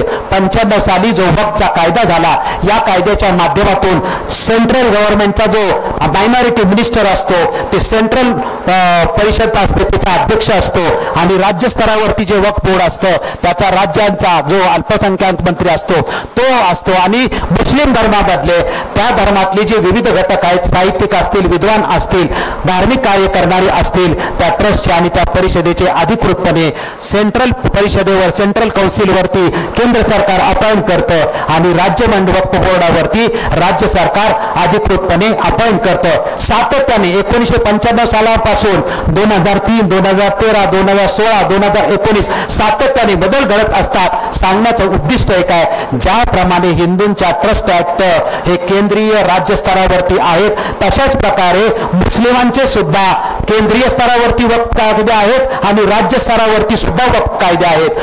हिंदूंचा ट्रस्ट आणि मुस्लिमांचं वक्फ हे दोन्ही पण स्वतंत्र आहेत, दोघांचा एकमेकाशी काहीही संबंध नाही। वरळीचं जे धर्मदाय आयुक्त संस्था ही ट्रस्टच्या अंमलबजावणीसाठी 1952 साली सुरू झाली, त्याची 35 ऑफिसे महाराष्ट्रामध्ये अधिकृतपणे आहेत आणि ते चॅरिटीचं अधिकृतपणे काम करत असतात। तिसरा जो आहे चर्चचा, 1927 साली पहिला चर्चचा ऍक्ट झाला, चर्चेस इंडियन चर्च ऍक्ट म्हणून। तोपर्यंत संपूर्ण चर्चच्या मालकी ही ब्रिटिशांच्या राणीच्याकडे होती। पहिला कायदा 1927 ला झाला आणि स्वातंत्र्यानंतर दुसरा कायदा 1960 ला झाला आणि आता तो दुसरा कायदा झाला तर चर्चची प्रॉपर्टी परत घेण्यासाठी भारत सरकारने कायदा केला होता। तर केरळ राज्यामध्ये स्वतंत्र केरळ राज्याचा चर्चचा कायदा व्हावा म्हणून तिथे संघर्ष अधिकृतपणे सुरू आहे। चौथा जो आहे पारशांच्यासाठी जर आपण बघितलं तर पारशी ट्रस्ट ऍक्ट स्वतंत्र आहे। गुरुद्वाराचा आपण बघितलं तर गुरुद्वाराचा आपण आदर्श घेतला पाहिजे। शिरोमणी गुरुद्वारा प्रबंधक समिती आहे, ही संपूर्ण गुरुद्वाराचा समन्वय करते आणि गुरुद्वारा प्रबंधन कायदा 1925 साली झाला। 1920 ते 1925 या 5 वर्षाच्या कालखंडामध्ये मोठ्या प्रमाणामध्ये सर्व गुरुद्वार ही ब्रिटिशांनी अपॉइंट केलेले जे लोक होते आणि ते व्यवस्थित कार्य करत नव्हते, त्यांच्या हातून ही बुद्ध विहार स्वतंत्र करण्याची मोठी चळवळ 5 वर्ष झाली आणि त्यानंतर शिरोमणी गुरुद्वारा प्रबंधन समिती या समितीच्या आधिपत्याखाली सर्व बुद्ध विहार दिली, गुरुद्वारा दिले आणि त्याचा कायदा गुरुद्वारा प्रबंधन कायदा 1925 साली झाला। त्यामुळे सर्व यहुदी म्हणजे ज्यू समाजासाठी सुद्धा त्यांच्या पारंपरिक रूढी आणि संस्कृती ते सांगतील ते न्यायालय अधिकृतपणे मान्य करतं। 2 समाजाला कुठलाही कायदा नाही प्रार्थना स्थळासाठी, तो म्हणजे जैन आणि बौद्ध समाज। जैन समाजाला कायदा नाही तर जैन समाजामध्ये अनेक ग्रंथ आहेत, त्या ग्रंथांना आगम म्हणतात, कुठलाही एक ग्रंथ नाही। ज्यावेळेस प्रिव्ही काउन्सिलकडे ब्रिटिश कालखंडामध्ये जैन समाजाचा भद्रभाऊ संहिता किंवा वेगवेगळे कायदे आहेत, त्यांच्या कौटुंबिक कायदे त्यांच्या धर्माचे धर्मशास्त्राचे आहेत, परंतु अधिकृतपणे एकाच ग्रंथाचा जोपर्यंत पुरावा देत नाही तोपर्यंत तुम्हाला हिंदू धर्मामध्ये समाविष्ट करण्यात येईल असं ब्रिटिशांच्या कालखंडामध्ये ब्रिटिशांनी निर्णय घेतला होता आणि तोच प्रिव्ही काउन्सिलने सुद्धा अधिकृतपणे मान्य केला। थोडक्यामध्ये जैन समाजाला एकच धर्मग्रंथ नसल्यामुळे जैन समाजाला ब्रिटिशांच्या कालखंडामध्ये कायदा मिळू शकलेला नाही। तर अनेक ग्रंथ आहेत। बौद्ध धर्माकडे आल्यानंतर बुद्ध विहाराला जर आपण म्हटलं बाबासाहेब आंबेडकरांचा एकच धर्मग्रंथ असला पाहिजे, ही बाबासाहेब आंबेडकरांचा सिद्धांत आहे, याच्यावरती आपण खूप चिंतन केलं पाहिजे। बाबासाहेब आंबेडकरांनी म्हटलं की जगामध्ये प्रत्येक म्हणजे ज्या धर्माला एकच ग्रंथ असेल तो धर्म विकसित एकच पाहू शकतो. आणि बौद्ध धर्माला एकच ग्रंथ नाही, हे बौद्ध धर्माच्या ऱ्हासाच्या अनेक कारणापैकी एक कारण सुद्धा आहे. बाबासाहेब आंबेडकरांनी बुद्ध आणि त्याचा धम्म या ग्रंथात सुद्धा हे सुद्धा सांगितलंय, उपासकाची संघटना निर्माण न करणे, उपासकासाठी स्वतंत्र सुसंघटित व्यवस्था निर्माण न करणे, उपासकासाठी दीक्षाविधी निर्माण न करणे, उपासकासाठी त्यांच्या वर्तणुकीचे नियम न करणे आणि त्या काळी बौद्धांचा समाज निर्माण न करणे. बुद्ध आणि धम्म या ग्रंथातले जे संदर्भ आहेत, हे जे कारण आहेत, हे बौद्ध धम्माच्या ऱ्हासाची कारण आहेत. त्यामुळे बाबासाहेब आंबेडकरांची ही भूमिका सुद्धा आपल्याला दिसते की ज्याप्रमाणे भिक्खूंचा संघ आणि भिक्खूंचे बुद्ध विहार बुद्धाच्या काळात संहिताबद्ध विनय पिटकाच्या माध्यमातून झाली होती, तशाच बाबासाहेब आंबेडकरांच्या उपासकाच्या संघाची जी बुद्ध विहार आहेत ती मात्र अधिकृतपणे संहिताबद्ध झाली पाहिजे. ही बाबासाहेब आंबेडकरांनी बुद्ध आणि त्याचा धम्म या ग्रंथामध्ये दिलेला संदर्भ आहे. ज्यावरून हा धम्म संहितेचा विषयच निर्माण झाला तो म्हणजे 4थ्या खंडामध्ये बाबासाहेब आंबेडकरांनी धम्माबरोबरच धम्माचं उल्लंघन करणाऱ्याला शिक्षा करणारा मॅजिस्ट्रेट असला पाहिजे या एका वाक्यावरून हा संपूर्ण विषय मी गेली 35 वर्ष निर्माण केले. त्याचा प्रारंभ या वाक्यातून आहे, बुद्ध आणि धम्म या ग्रंथाच्या खंडातील या वाक्यावरून आहे. त्यामुळे बाबासाहेब आंबेडकरांना अभिप्रेत असलेला बुद्ध धम्म आणि त्याचा जो बुद्ध विहार व्यवस्थापनाच्या माध्यमातून त्याची जी अंमलबजावणी करायची आहे त्याचा जो संदर्भ आहे तो संपूर्णपणे बाबासाहेब आंबेडकरांचं जे साहित्य असेल, त्यांनी केलेली भाषणं आहेत, लिहिलेले लिखाण आहे, बौद्ध धम्मा संदर्भात असेल. 1936 साली ॲनिहिलेशन ऑफ कास्ट मध्ये बाबासाहेब आंबेडकरांनी आदर्श समाजाबद्दलची संकल्पना मांडली. ती 1956 ही कशा पद्धतीने आदर्श बौद्ध समाज ही संकल्पना आलेली आपल्याला अधिकृतपणे आढळते.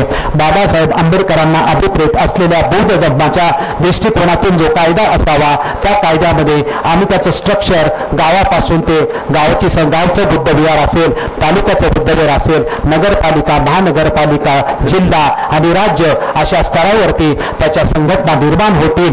याच्यातून एक काय फायदा होईल हे जर निर्माण झालं, बुद्ध विहाराच्या या कायद्याच्या माध्यमातून बाबासाहेब आंबेडकरांना अभिप्रेत असलेली धर्माची संकल्पना, बाबासाहेब आंबेडकरांना अभिप्रेत असलेली धर्मक्रांतीची संकल्पना, धम्म शिकवण ही बुद्ध आणि त्याचा धम्म या ग्रंथावरच असेल.